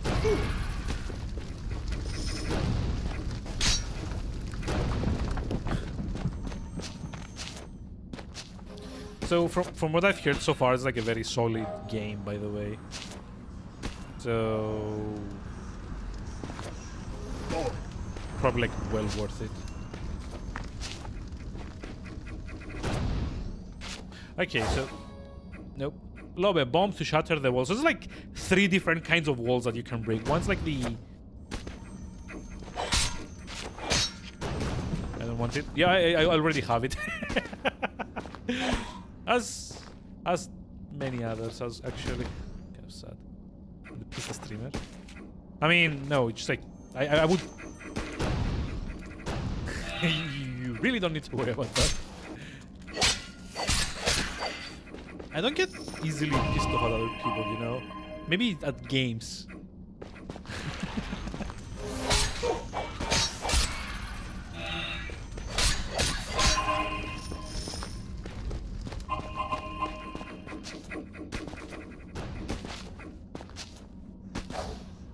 Okay, so this is not like the yellow power slash thing is also not for like these walls.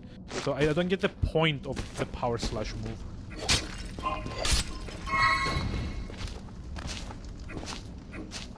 It makes very little sense to me. Come on, one more. Goal! Hey, Rooks, hi, how's it going? How are we doing today? Hold on, let me just like pause and load up the things. So let's see, random fact. How are we doing today? How's it going? Hope it's been going a bit better. Fact generator, yeah.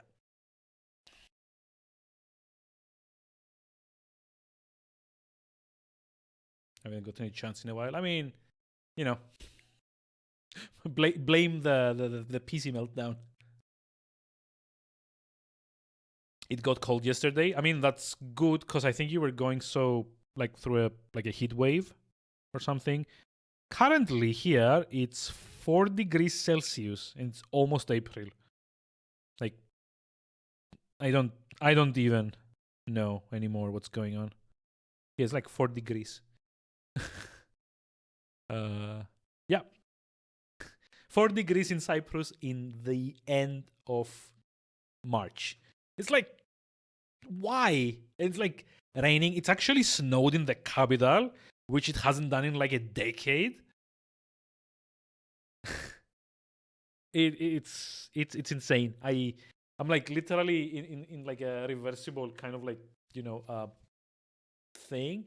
I've got the AC on. I've closed like the doors. I'm like in like double socks, and I'm still freaking cold.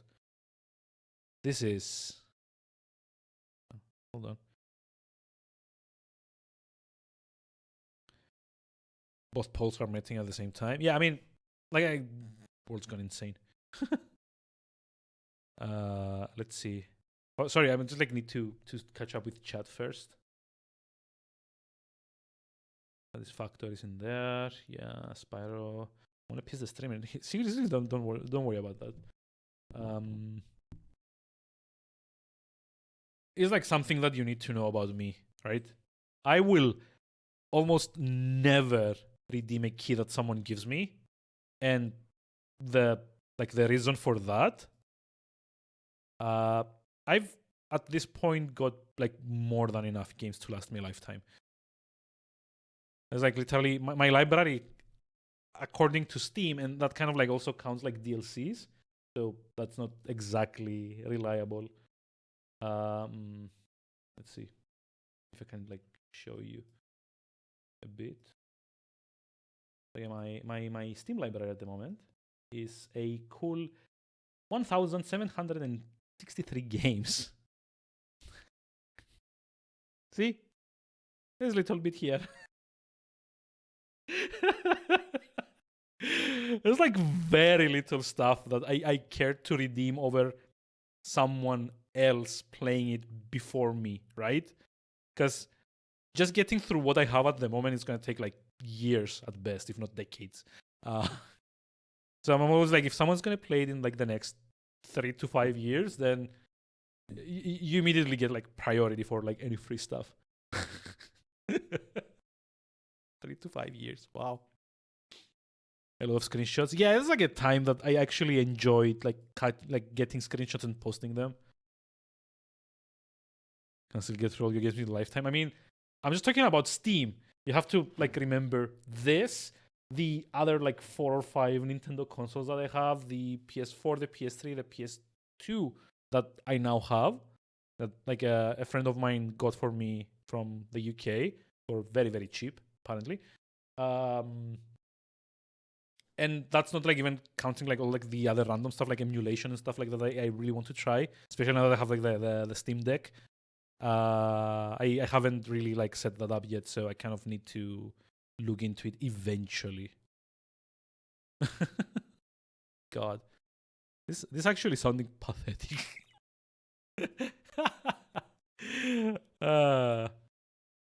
Yep. If I mention emulation, doesn't get game to my Steam. Yeah, but it's not like a contest. It's like additive. It's like one on top of the other, right? So there's like 1,700 games on Steam and another 200 games on like the Nintendo consoles, another 300 on the PlayStation consoles, and I even got like an Xbox 360 somewhere. Although that doesn't really like have any exclusives anymore, like aside from like 2 or 3 games. Like not even the Halo games are exclusive anymore. So that's not like something I'm probably should sell, I guess, at this point. I still have like the original Xbox. I have a few games that I kind of want to try and stream. Like Mega Drive, I still have the Master System. I still have that I kind of want to do a few games. So there's like so much stuff. Like if the games industry would like to,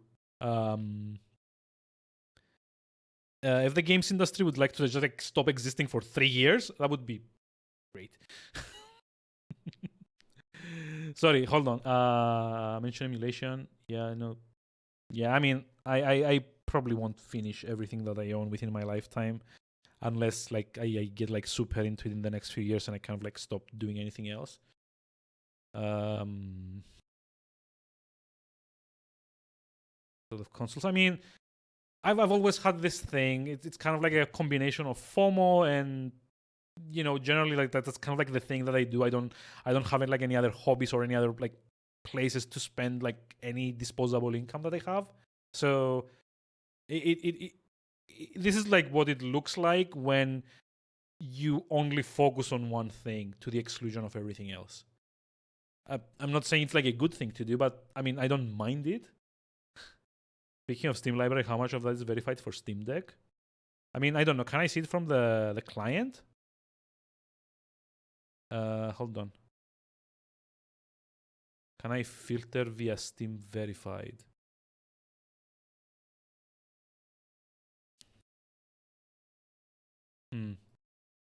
Probably not. Haven't actually seen that on the Steam Deck. Just give me a moment. Be right back.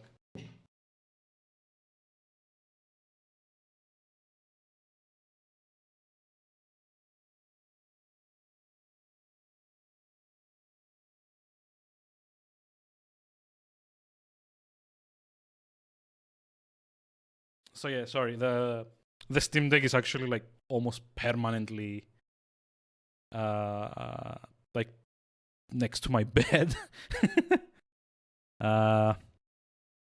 Okay, in my library there's like great on deck. So there's like an option to see like what's like great on deck. I guess like this is like the Steam verified one.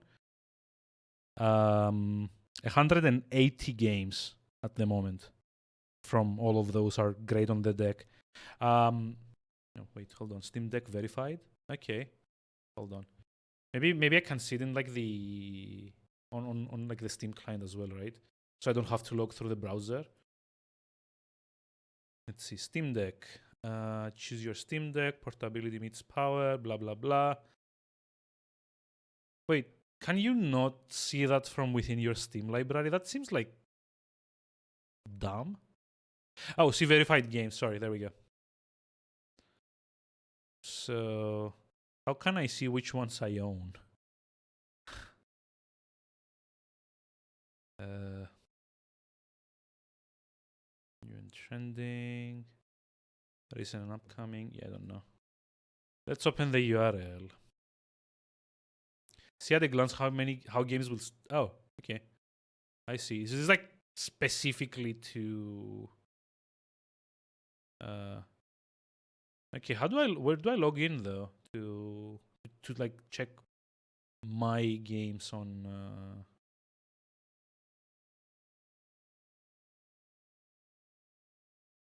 I'm a bit confused.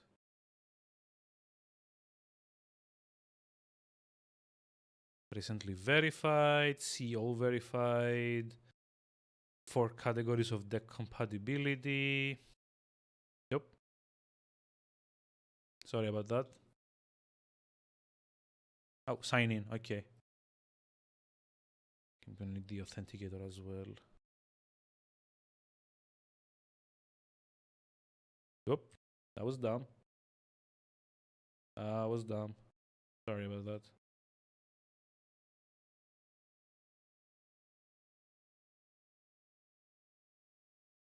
Because I actually have like the numpad to do the thing. To like change the scenes, so should be like around like 180, right?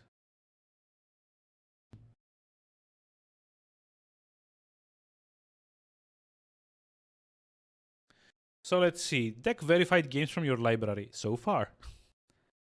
It doesn't actually say like a number though. Unsupported, untested. Does it like have like a a count of them so far? Because it's just like showing them like tiles for like each one.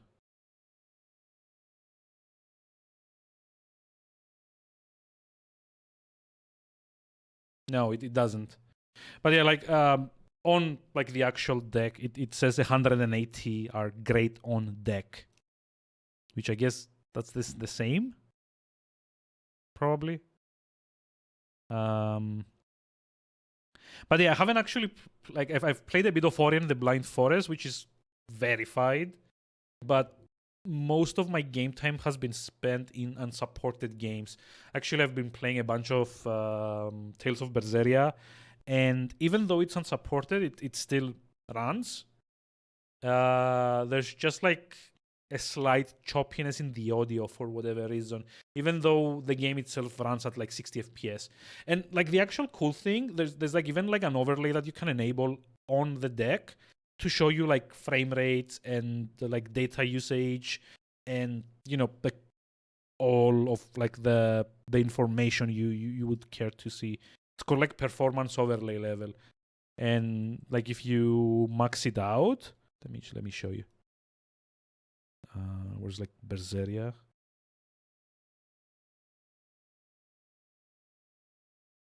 Or like fuck it, just like launch Ori.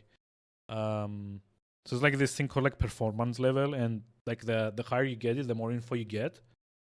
On like the max level, you get like FPS, you get like the console temperature, you get data usage, the CPU usage, how many cores are engaged.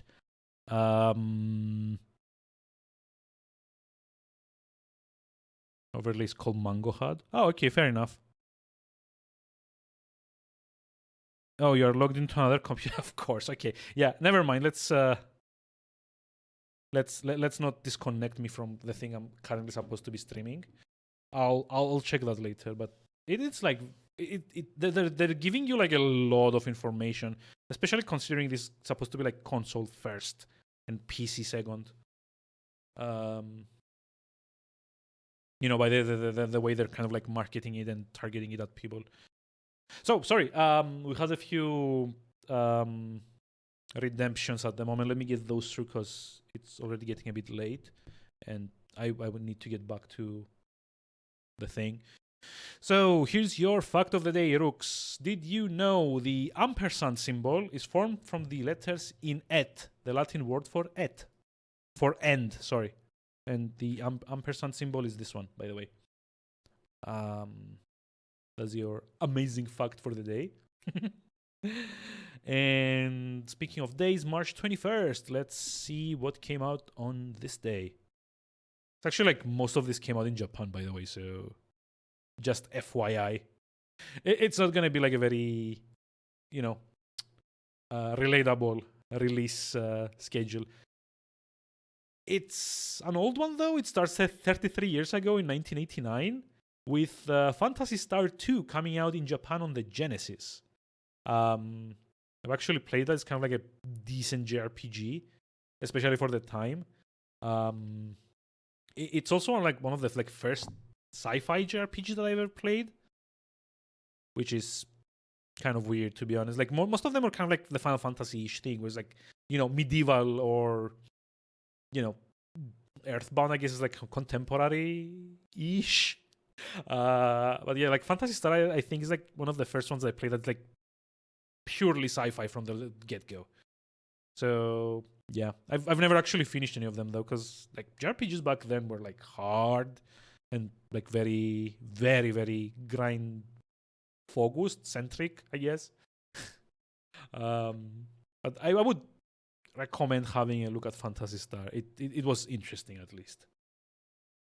And speaking of interesting, here's something I've played the shit out of, not the Japanese version, but like 27 years ago in 1995, March 21st, Kirby's Dream Land 2 came out on the Game Boy in Japan. It was the first Kirby game, I think. I'm not actually sure if it was the first one, but it was the first one that had it was the first on the Game Boy at least, that had the ability to use what are they, like animals, I guess. There's like 3 animals that you can kind of like use to further modify like Kirby's abilities. So basically, if you've never played a Kirby game, he's like this like pink blob thing that like eats enemies and kind of like absorbs their powers by eating them. And that was like the first Kirby's Dream Land, I guess, or like that was like the NES one. The Game Boy versions, I think, were like ports. But like in Kirby's Dream Land 2, they also added the ability to be able to use, mount animals. It's like 3 different animals. It's like a little hamster, which I think is called Kine. No, wait, Kine is the fish. There's like a fish, an owl, and a hamster. And yeah, the first ones. And like basically, it was also one of the first games in the series, I think, to Kirby for Game Boy is the first game of the series. Yeah, but wasn't it like a port from like the NES version? So I think like the Kirby's Dream Land was a port from like NES to Game Boy. And yeah, you didn't even get enemy powers. That was kind of like a thing that also happened in Kirby's Dream Land 2, I think. Or maybe like I don't actually know in like which order they all came out. But yeah, basically the powers you would absorb, if you use them in conjunction with one of the animals, you would get like a different variation of that power. So for example, if you get like Sword Kirby, kind of like slashes with a sword, kind of like even has like a cute like Zelda-ish hat, like Link hat on top. But if you get combined with the owl, for example, you get like the ability to fly, and the little sword kind of like hangs from below, and you can kind of like shoot with it. And it's like it basically kind of like triples the powers because it changes how they function. And they also had like collectibles in that, so you would often need like a specific combination of powers and specific animal to be able to break through certain blocks to get a collectible. I actually 100%ed this. This is like one of the first games that I 100%ed. Game Boy Kirby was 92. Okay, so I guess like the NES version was a port of Game Boy, which is kind of weird, right? Because like when the Game Boy came out, like a lot of its games were ports of NES games, like straight up kind of monochromatic versions of like NES games. And speaking of not that, speaking of Nintendo, let's go to the next year, which is 1996. 26 years ago, Kirby Superstar came out in Japan again on the SNES, and it was like Superstar, the one that had like the collection of like 3 different like stories and like the adventure mode where you had to collect treasures and like the 2 mini games. I think that was it. Like it was like the one that had like there was like the Grand Adventure mode where you basically had to collect like 100 treasures from like a semi-open world-ish map. There was the kind of like story mode where you end up fighting the like the big bird enemy, and I think Meta Knight as well. And it's like the regular kind of like story where you end up fighting King Dedede. I remember more about this than I should. Something I don't remember stuff about, and that's probably gonna disappoint Rooks very much. 25 years ago, in 1997, the Final Fantasy IV port for the PlayStation came out in Japan. I've never finished that. I've only played up to like the halfway point ish.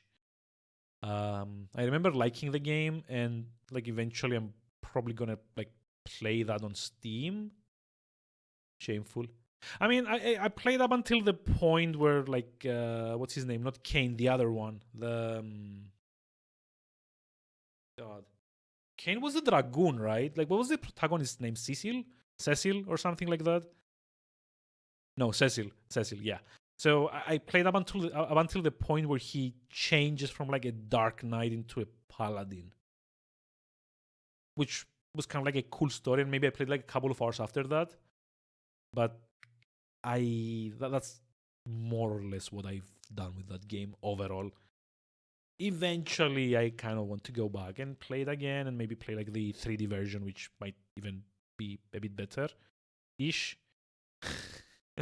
But we'll see. I might actually just like play it on the Steam Deck as like once I'm done with like Ori.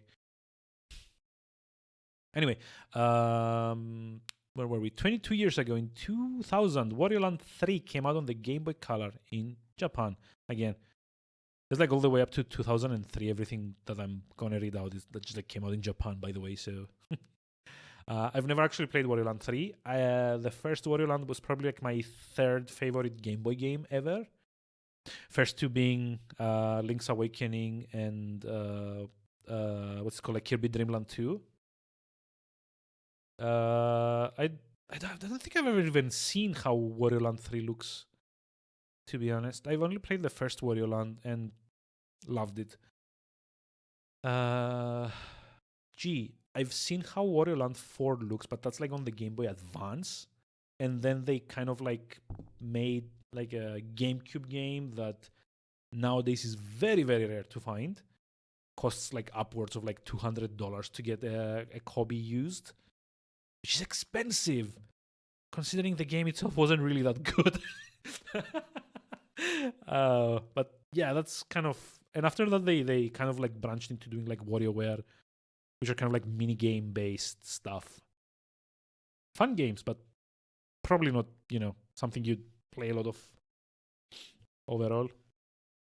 Let's see. 21 years ago in 2001, the Game Boy Advance came out in Japan. Wow. And also, I hadn't realized these were like launch titles, but Circle of the Moon, Castlevania Circle of the Moon, and Mega Man Battle Network came out with the Game Boy in Japan, the Game Boy Advance. 21st of March 2001. Like, I've actually played and 100%ed both of these, and I never knew they were launch titles, which is impressive considering they're both like third party. It's like Konami and Capcom, I guess. Didn't finish Circle of the Moon. Actually, I have it on the Switch. They included it in like the collection that they came out with like last year. I haven't finished that on there yet, but I might actually end up streaming it at some point. I was haunted by not finding one power up. Yeah, I know the pain. I know that pain. I was actually missing like 2 cards the first time I played the game. So, fun fact: the new version, the collection that came out last year, it has a feature where you can activate it, and it will show you, like it will bring up a notification if an enemy you're fighting can drop one of the like DSS cards. So that was like actually awesome until a certain point in the game before the arena thing. Oh, the arena! I remember that. That was like slightly after like the halfway point. Actually, it's not even like all the way to the end. But anyway, and Mega Man Battle Network. By the way, if anyone hasn't played Mega Man Battle Network, you should really give it a try. It's a very unique take on the whole Mega Man thing, but kind of done like in an RPG fashion. So basically, instead of being like a platform game, it's kind of like a story-based RPG, except the fights are fought in like a 9x9 grid, and it also has like deck building elements where you have to make like a library of chips. Each chip is like a specific attack. They get shuffled and you use them as they come in combat. And there's also the ability to combine them and get like combo chips, which are basically like specific recipes of chips that kind of get combined into like one mega attack. Hope they decide to port those as well. Yeah, I know. I've actually played like Battle Network 1, 2, and 3 all the way to like 100% completion, including like getting like the secret bosses and base and like all the level 3 summon chips, I guess. I spent a lot of hours on that. Actually, I think I still have the card here somewhere. Big box of shame. Well, not shame, but big box of memories even. Let's see. Actually have like Battle Network. There we go. Battle Network and Battle Network 2. I'm not sure like what Battle Network 3 is. This is Legend of Zelda. This is Breath of Fire for some reason. Wow. Memories. Those were like good times. Like we actually had time to just like go all in on a game and try to like 100% it, get like every collectible, every item, everything ever, and not have to worry that I have like 1,000 more games that I need to get through. Yeah, I do hope those make it to like a remaster at some point, because they were like very good games. They would probably work great on a PC. With like, some new paint thrown on, some like higher res graphics and all of that. And they're like very accessible too. It's like the combat is kind of like real time, but it still has kind of like a cycle based flow to it. Times you actually play the same game 38 or like 40 times. Yeah, I mean, maybe not that much, but yeah, those were the days. So speaking of the days, let's get to finish this, because like I'm actually close to like finishing the stream already. Let's get to more Western audiences with what came out 17 years ago in 2005 on the PlayStation 2, Time Splitters Future Perfect, which is, I want to say this was like a remake of the first one, but like basically Time Splitters at that. Oh, okay, that was weird. Yeah, Time Splitters at that point kind of I don't know. It was like Future Perfect, the first game. I remember, I have never played these, but I remember a lot of people were very into them because it had like multiplayer, and apparently it was like very fun in multiplayer. But it's basically kind of like a time traveling FPS thing. It's like very wacky. I've never played it, and it's like very hard to get. Well, I don't think there's like ports for modern systems, so you either have to like emulate it or just like get like a retro console and run it there somehow. I'm pretty sure it's like the GameCube version that I looked into getting at some point but never could. And speaking of things I could never get, 16 years ago in 2006, The Godfather came out on PC and PS2. And as far as I'm aware, is unavailable nowadays because of licensing issues. So, well done. I think it's kind of like an open world kind of thing that I've also never played. And also on PS2, Suikoden 5, which I've not played that particular one, but it's like a JRPG series where I think that the main kind of like selling point is that there's a lot of characters to recruit.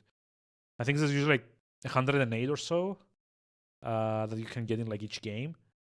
I have played Suikoden Tierkreis, I think, which was on the Game Boy Advance. Another game I would highly recommend that you try and like emulate if you can't find. Yeah, some of them are like support characters, not actually like party members, but you can still recruit them. Like the whole idea is that like there's like the 108 stars of destiny or something like that, which is like heroes that you in one way or another get to kind of like recruit and lead into combat. But as I was saying, if you haven't seen it, like you owe it to yourself to try Suikoden Tierkreis on the Game Boy Advance. Just like emulate it. Find like there's like very few. I would love to like show you a video of it on YouTube, but there's like very few of those as well.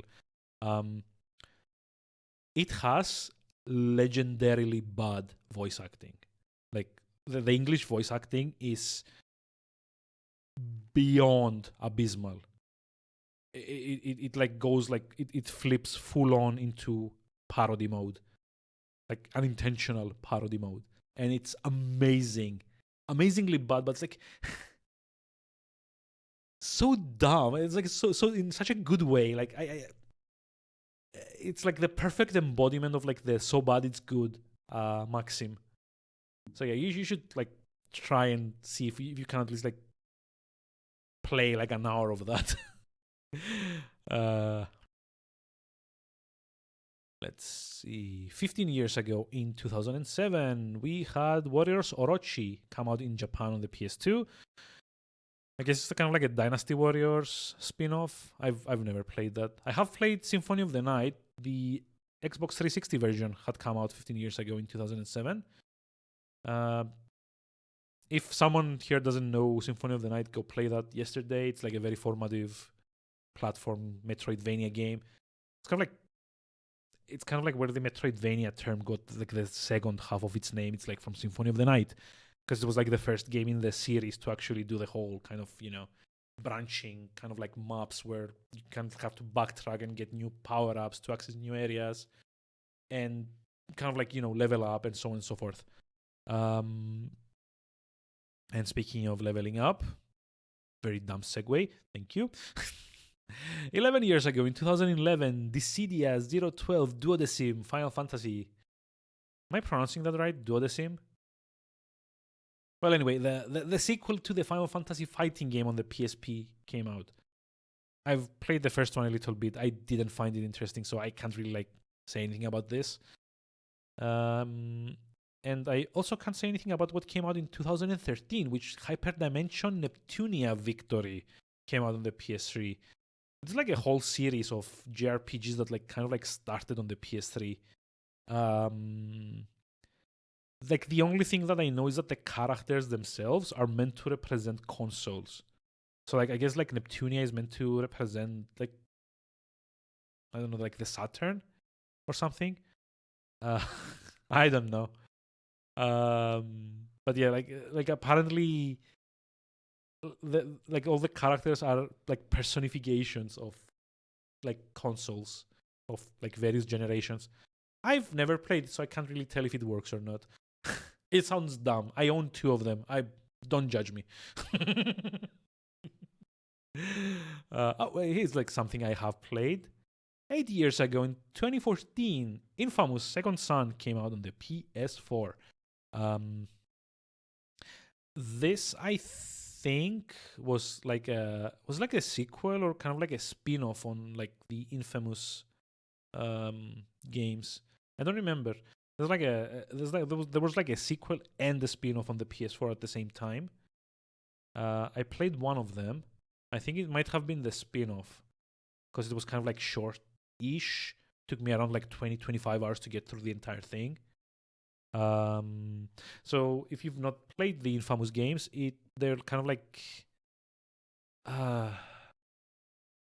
it's kind of a dark take on superhero open world games, where people kind of got mutations and got powers out of them, the power to control lightning. The protagonist of the very first Infamous could control lightning or electricity, and from there on it kind of became a bit more expanded. You get fire, I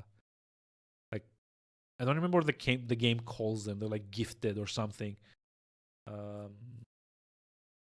But yeah, it's kind of an open world game. It was very similar to something else that came out at the time, which was Prototype, where you actually get an open world, and instead of doing the GTA thing where you steal cars or buses or walk around and stuff, you all the traversal and kind of power up stuff are all kind of super power related. In Prototype's case, you kind of have this goop covering the protagonist that kind of can absorb other people and their memories. In Infamous, you get the protagonist can control electricity more or less and get around that way. So Infamous is kind of the sequel to that. I don't. Second Son is the sequel to that. I don't remember if this is the one that I played.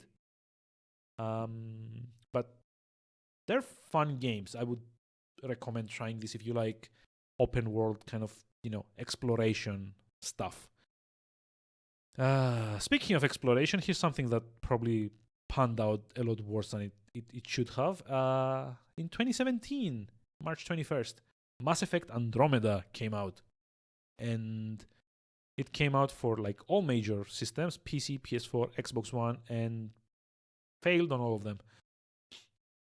And I'm actually pretty sure that they fixed the initial issues. There was animation issues and some kind of facial kind of expression things that didn't really work. They fixed those, but apparently the game isn't that good anyway. On the same day, Tukiden 2 came out on the PS4. My face is tired. Yes, exactly. That's the meme. Tukiden 2 came out on the PS4 on the same day. I think that's kind of a more kind of monster brawler thing, action RPG, JRPG-ish thing. I've not played it. I've seen it. I've never played it. So I can't really say much about it. And finally, in 2018, 4 years ago. Wait, 2018 is like already 4 years ago. Oof. Yeah. Anyway, Valkyria Chronicles 4 came out on the PS4 in Japan. Also, apparently not a very good game. As far as like fans of the series have kind of like said. So I don't know. Wait. Oh no, my controller's gone. Also the sound is stopped. But yeah, like it kind of sucks that all people remember of Mass Effect Andromeda is like the "my face is tired" meme. It's kind of ouch, sad.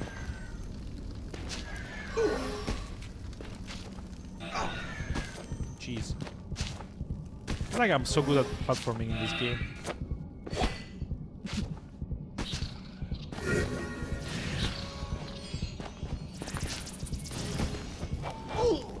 Yeah.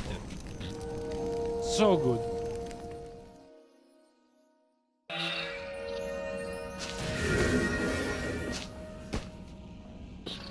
But yeah, I'm actually kind of like glad with like this day in gaming, because I never knew that Symphony of the Night and Mega Man Battle Network were like launch titles.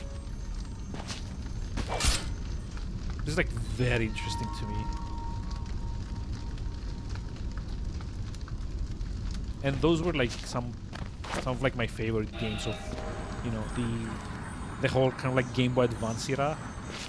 So yeah, like, it sounds like the Game Boy Advance had like one hell of like a start, to me at least. Click.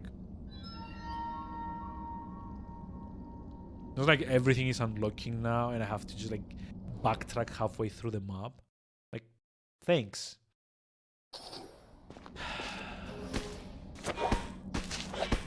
God. Really?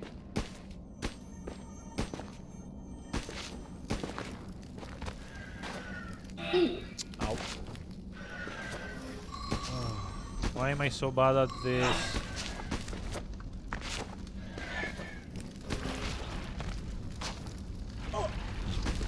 So bad.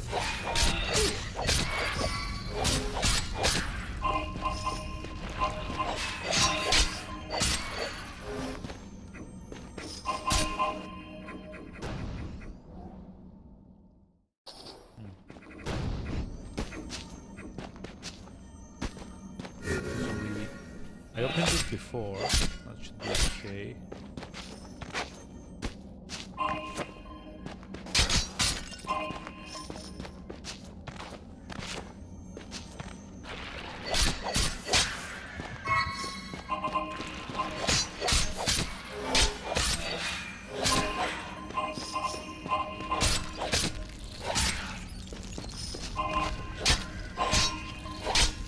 Yeah, I don't know, like, so far this game feels very uninspired to me. I wish it wasn't. I was like expecting like an actual like platform game and not like Metroidvania style. Oh well, I guess you don't always get what you wish for.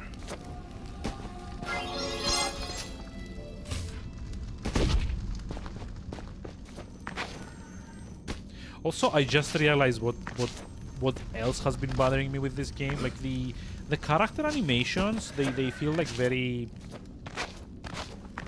what's like a good word for it? Like floaty? Does that make sense? Like the way the character moves doesn't feel very, I don't know. It feels like very, like he's kind of like gliding through like a lot of the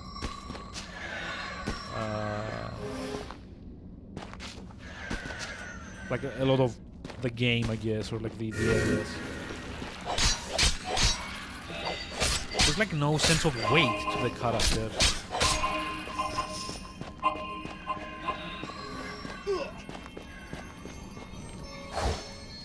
Oh, great. Now we have to pay for these as well?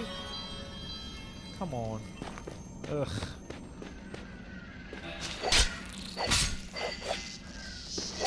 I don't want to know what happens if you get to like this place without having enough. What are they called?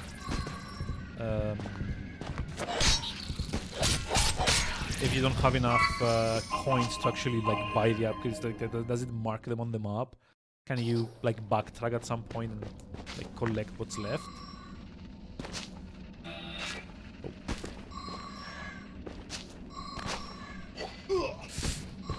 No. I'm dead. So dead.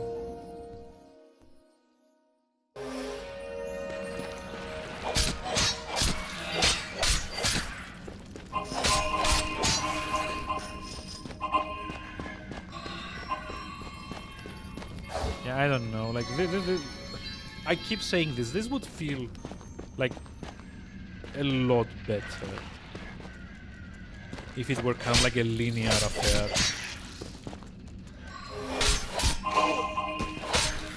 Kind of like if you kind of have to kind of like learn the rhythm of like enemies and kind of like dodge and weave around them.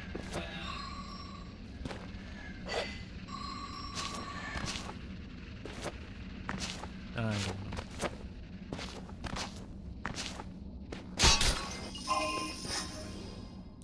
Like, I feel the moment you make something into like a Metroidvania kind of like semi-open world thing, you take a lot of the pacing away and you kind of like put it in the hands of the player, and especially for someone like me that's like very, very prone to kind of like collect everything. So I'm gonna be backtracking at like every single upgrade that I get. It kind of like loses a lot of like the, you know, the main mechanics impact.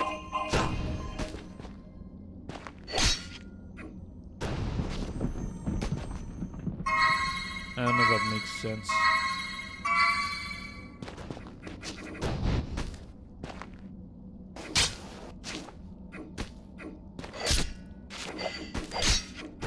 Hey, almost.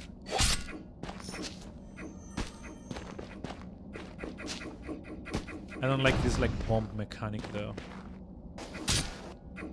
at all.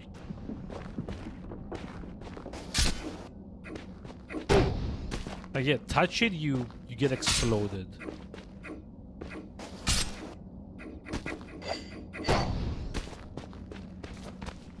God. At least like this thing that you can heal with. So there's that.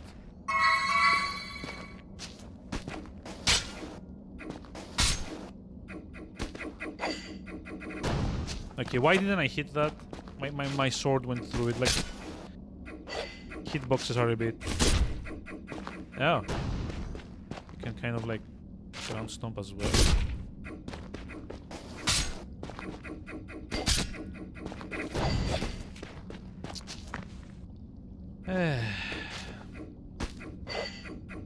Okay, so I'll try it like this.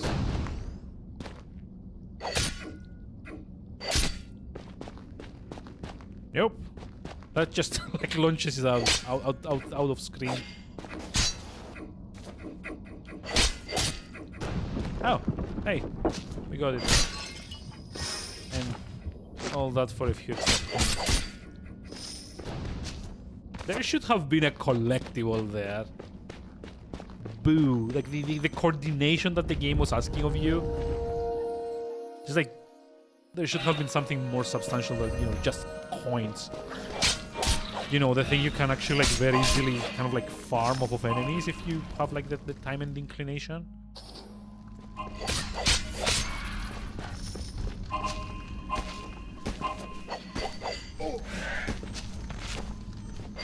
Yep.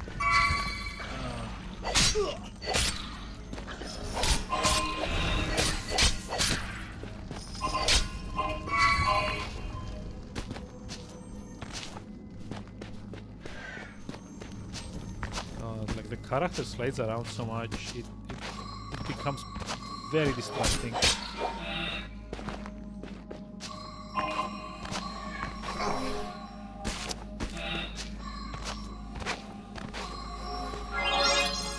Hey, we got something. Yay! Like at this point, I'm not even sure. Like, do the collectibles do anything except like unlock concept art? Because that sounds like the mother of all like inconsequential like rewards.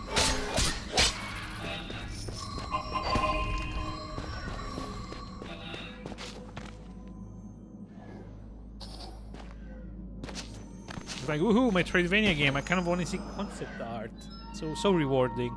No, don't give me like extra health or extra power or like extra tags or, you know, other things. Just, you know, concept art, pencil drawings. That's what I'm all about.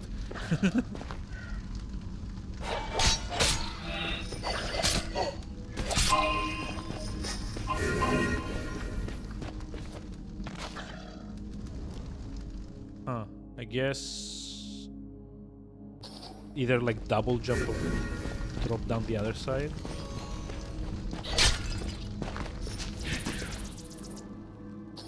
There's like a room here. Challenge teleport! Yay! Cop challenge! Another thing that I probably can't actually play. Unless I rob someone else to like buy into buying like the game or like visiting over or like both. Oh god. Is this the puzzle time?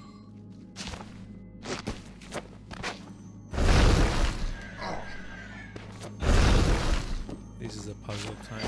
Awesome. Love it.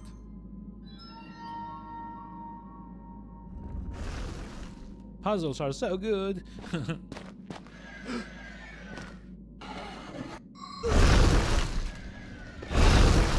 Ow.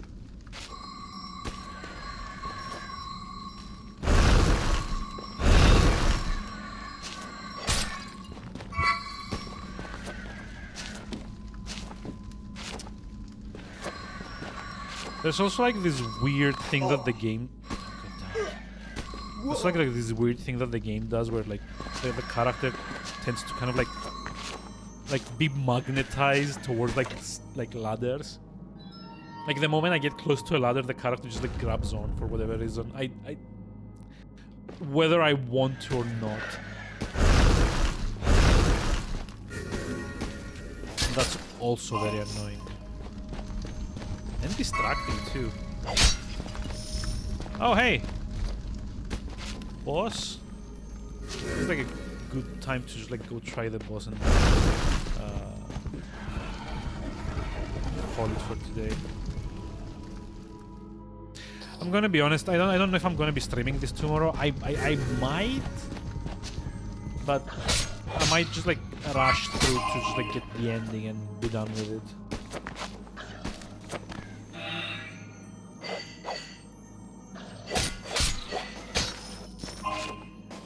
I am thoroughly unimpressed by this.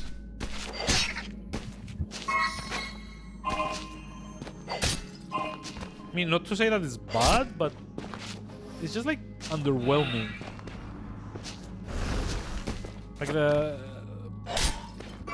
when you get like a mechanic as like iconic as like the, you know, the Ikaruga color flip. Let's call it that. I don't know, it sets expectations, for me at least, that the game never really kind of, you know, follows through on, at least up until this point.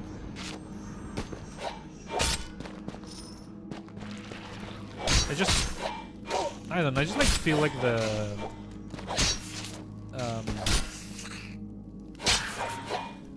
it could have like served the game a lot better to not make this like a Metroidvania. Just like make it like a linear platform game, have like interesting kind of like level design, and you know, kind of like try and like utilize the strengths of the mechanic.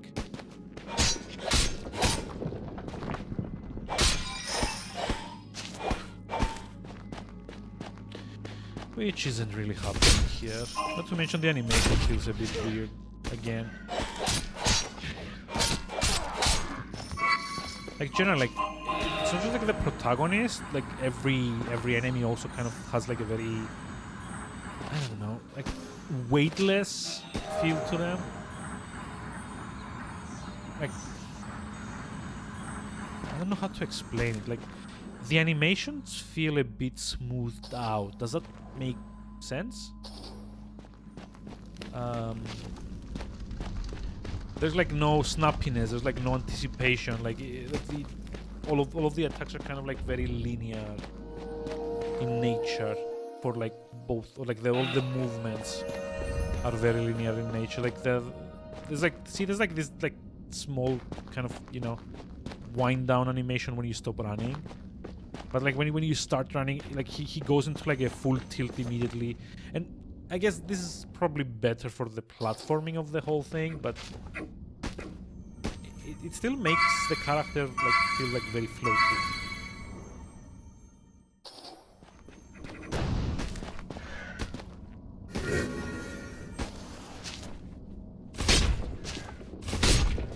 Not to mention like this attack or like this ability, I guess, it's like so toothless. That's the word. It's like it feels so toothless. It lacks weight. It lacks kind of like the impact. It's like okay, time for boss fight. I guess this is probably gonna be the first boss fight where we actually have to like swap between like colors actively in order to solve it. Oh. Hey, there's like no intro animation this time. Cool.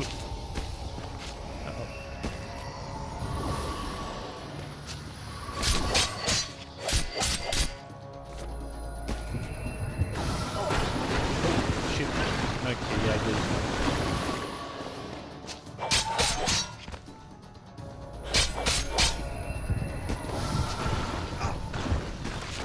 Oh, okay. I get it now. Okay. Nope. Oh, come on! It goes through the platform? How are you supposed to, like, defend against that? Like, for this, you kind of, like, need to be under the thing.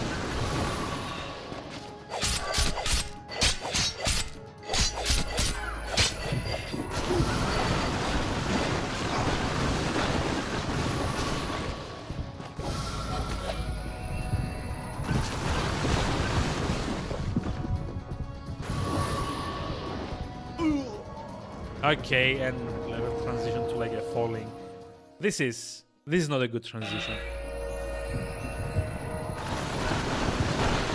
Wait, why? Oh, there's like boss checkpoints.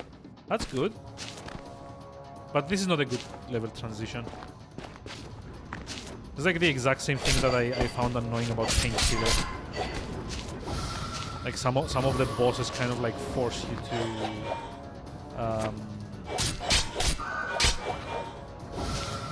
you know, like take a hit or just like go down, like outside of your control. Let's call it. At least in this case, you don't get like full damage.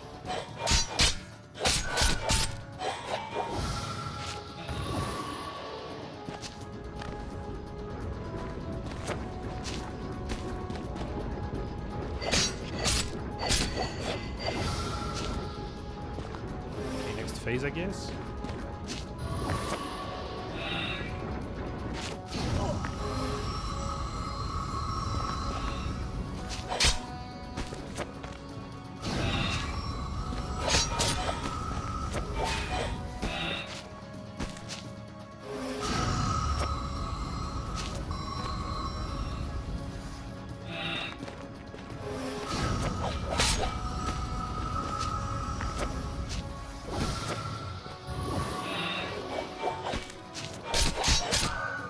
Oh, I guess you're just like meant to avoid. Nope. No, you're not. There's like big arms. Jesus.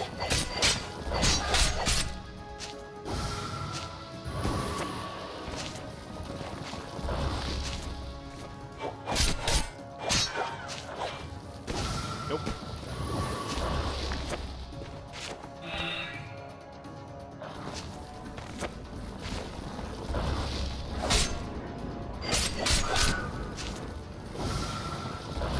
Okay, this is like much more interesting as a boss fight. If I'm being honest. No! Oh. We take it like it's saved? Okay, that's actually interesting.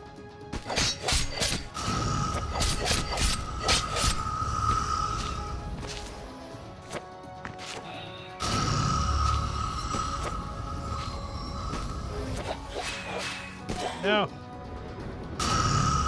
I was dumb. But it like keeps saving me? I guess like if I have like enough health I don't die. It just like brings me back up for whatever reason. That's weird. But this was like actually a much more interesting boss fight. Even though I don't like when it transitions into like freefall. That's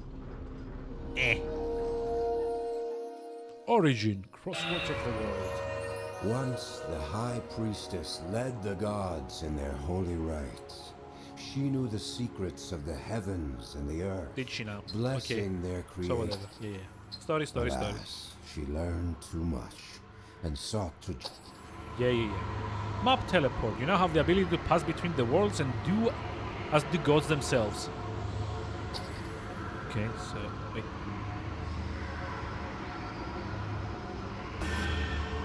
There's like 4 bosses, I guess.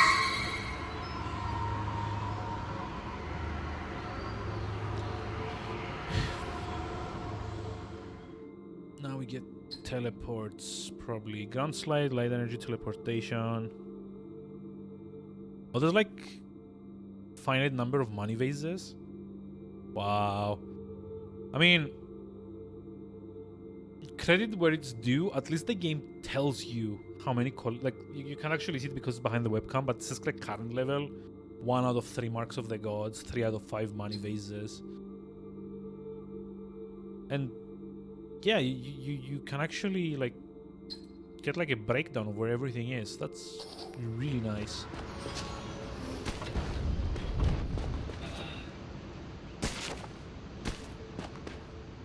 It's like no joke. That's something that even today a lot of Metroidvanias kind of like struggle with.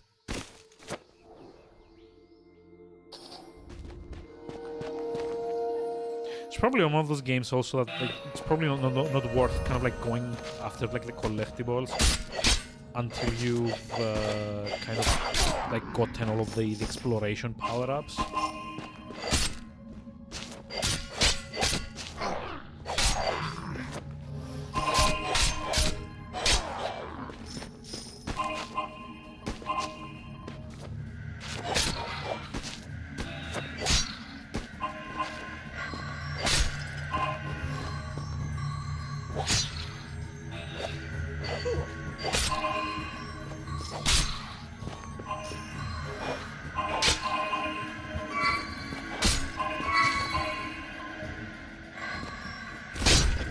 Yep. What's this? Aha! Secrets! Tricksy secrets. I mean, if you have to collect like everything. Money vases as well. Might as well.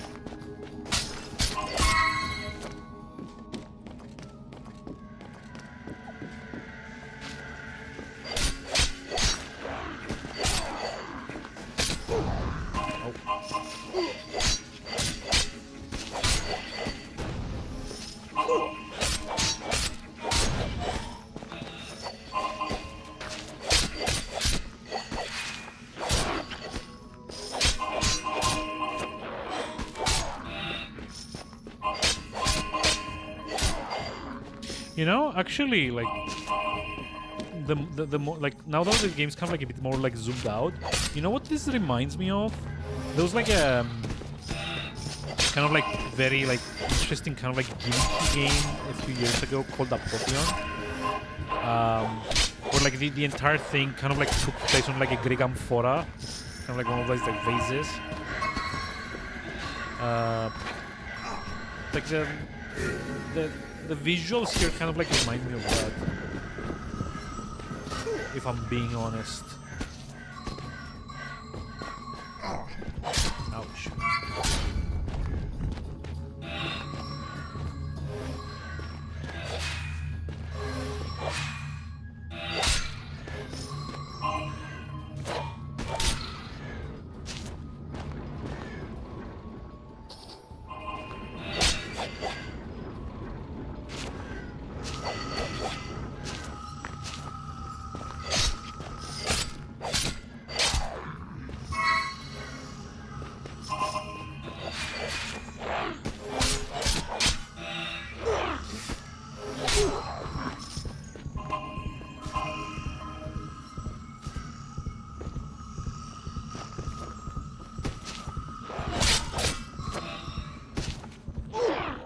God damn it. Yeah, this is like tricky though.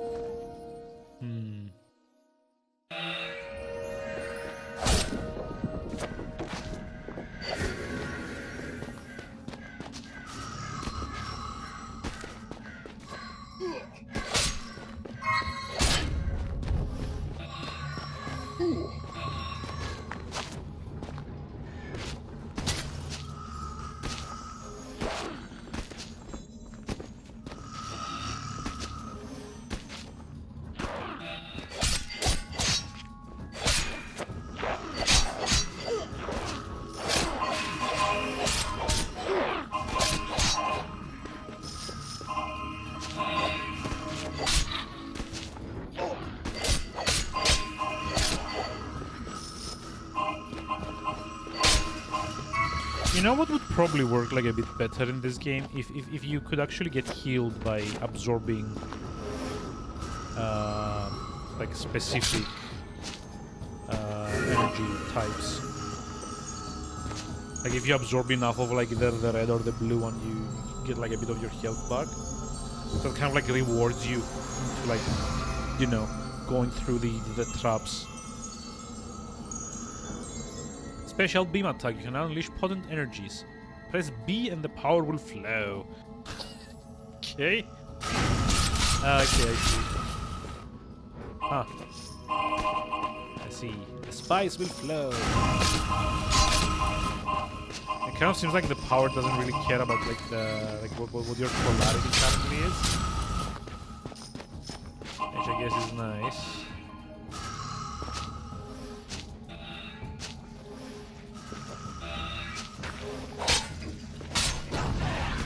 Oh, come on! Why do the bombs collide with the like the urns, the money jars? That's not good.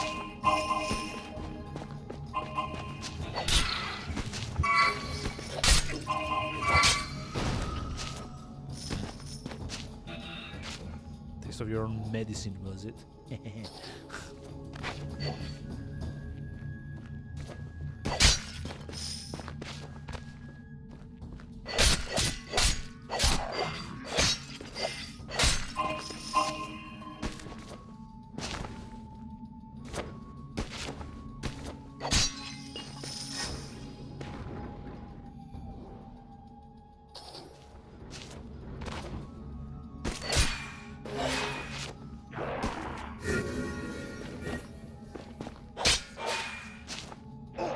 Oh, come on.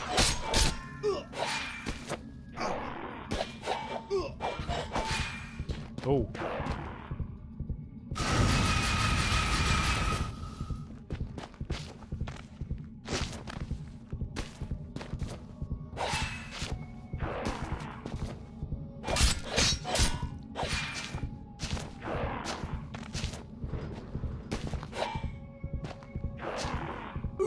Oh, come on. I badly timed that. This is like Dark Souls. Or not really. Ow.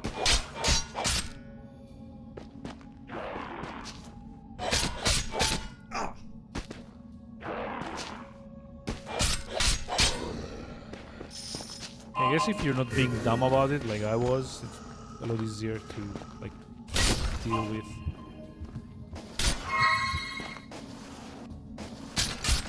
Ah, hello. Time for more concept art. No, it's not.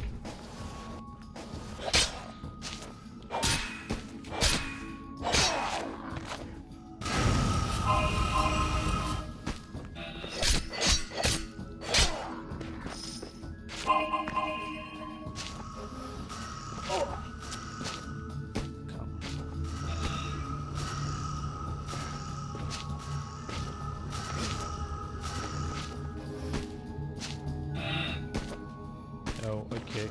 I think I'm actually... Yeah. I actually probably have to do the bounce thing. Go like this. Hey! Look at that.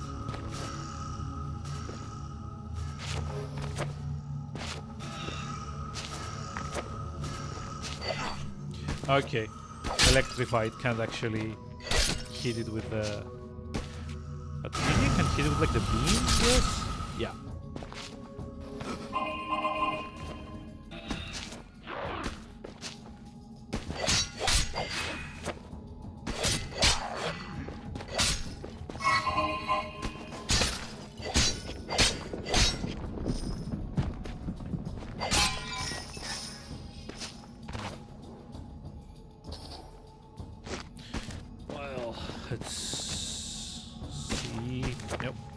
All the way down. I've done this before in games. Probably not like the best thing to be doing. There's like also all those jars down there. Damn it.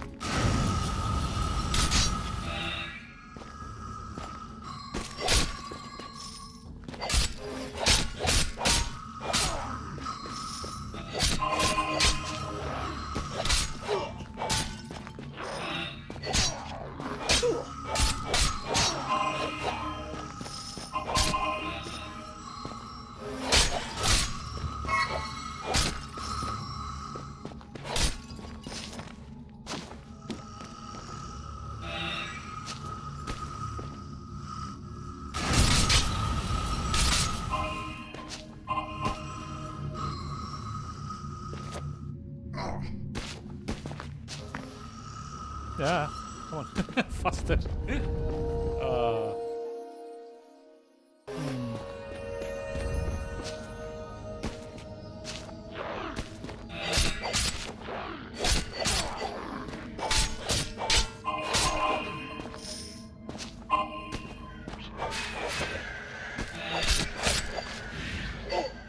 come on.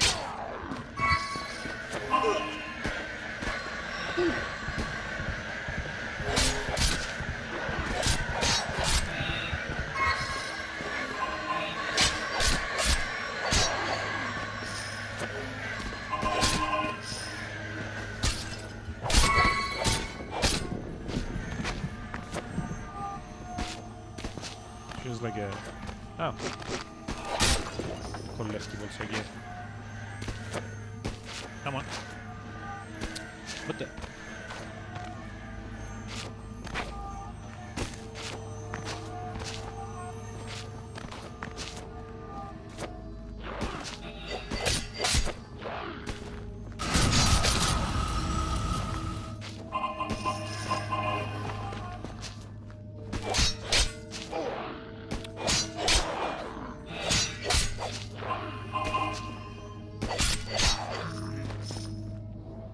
Wait, am I actually meant to come this way? Oh, no. More jars.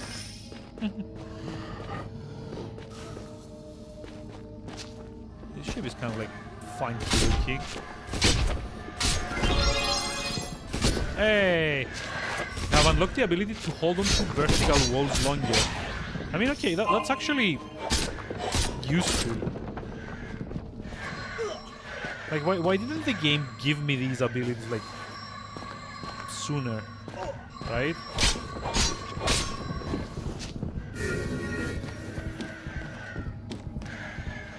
It's kind of weird. Health, please. Thank you. Like, why does the game, does it go with, like, concept art for the first, like, 10 or so collectibles?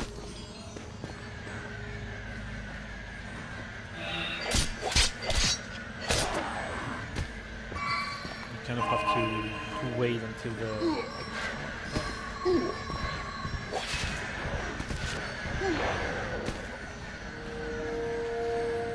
There's like some kind of timing there that I'm missing. However, I think it's probably a good idea to just like pause, like stop this for today. I'm not actually sure how much more of this is left, to be honest. I might end up streaming it tomorrow and hope like we're near the end. Certainly not gonna bother with collecting everything and stuff. But I will eventually try and like at least finish this.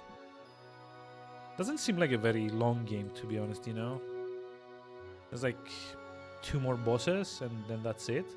Kind of like final boss maybe after that. But yeah. It was fun. I'll see tomorrow how I feel about finishing this on stream. If I don't, then I guess the next one is what's like the next one? Next one is like Trine, I want to say, or like Trials Fusion. I don't remember which one. Trials Fusion.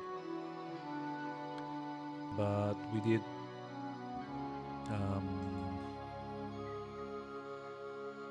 did at least stream a bit of it.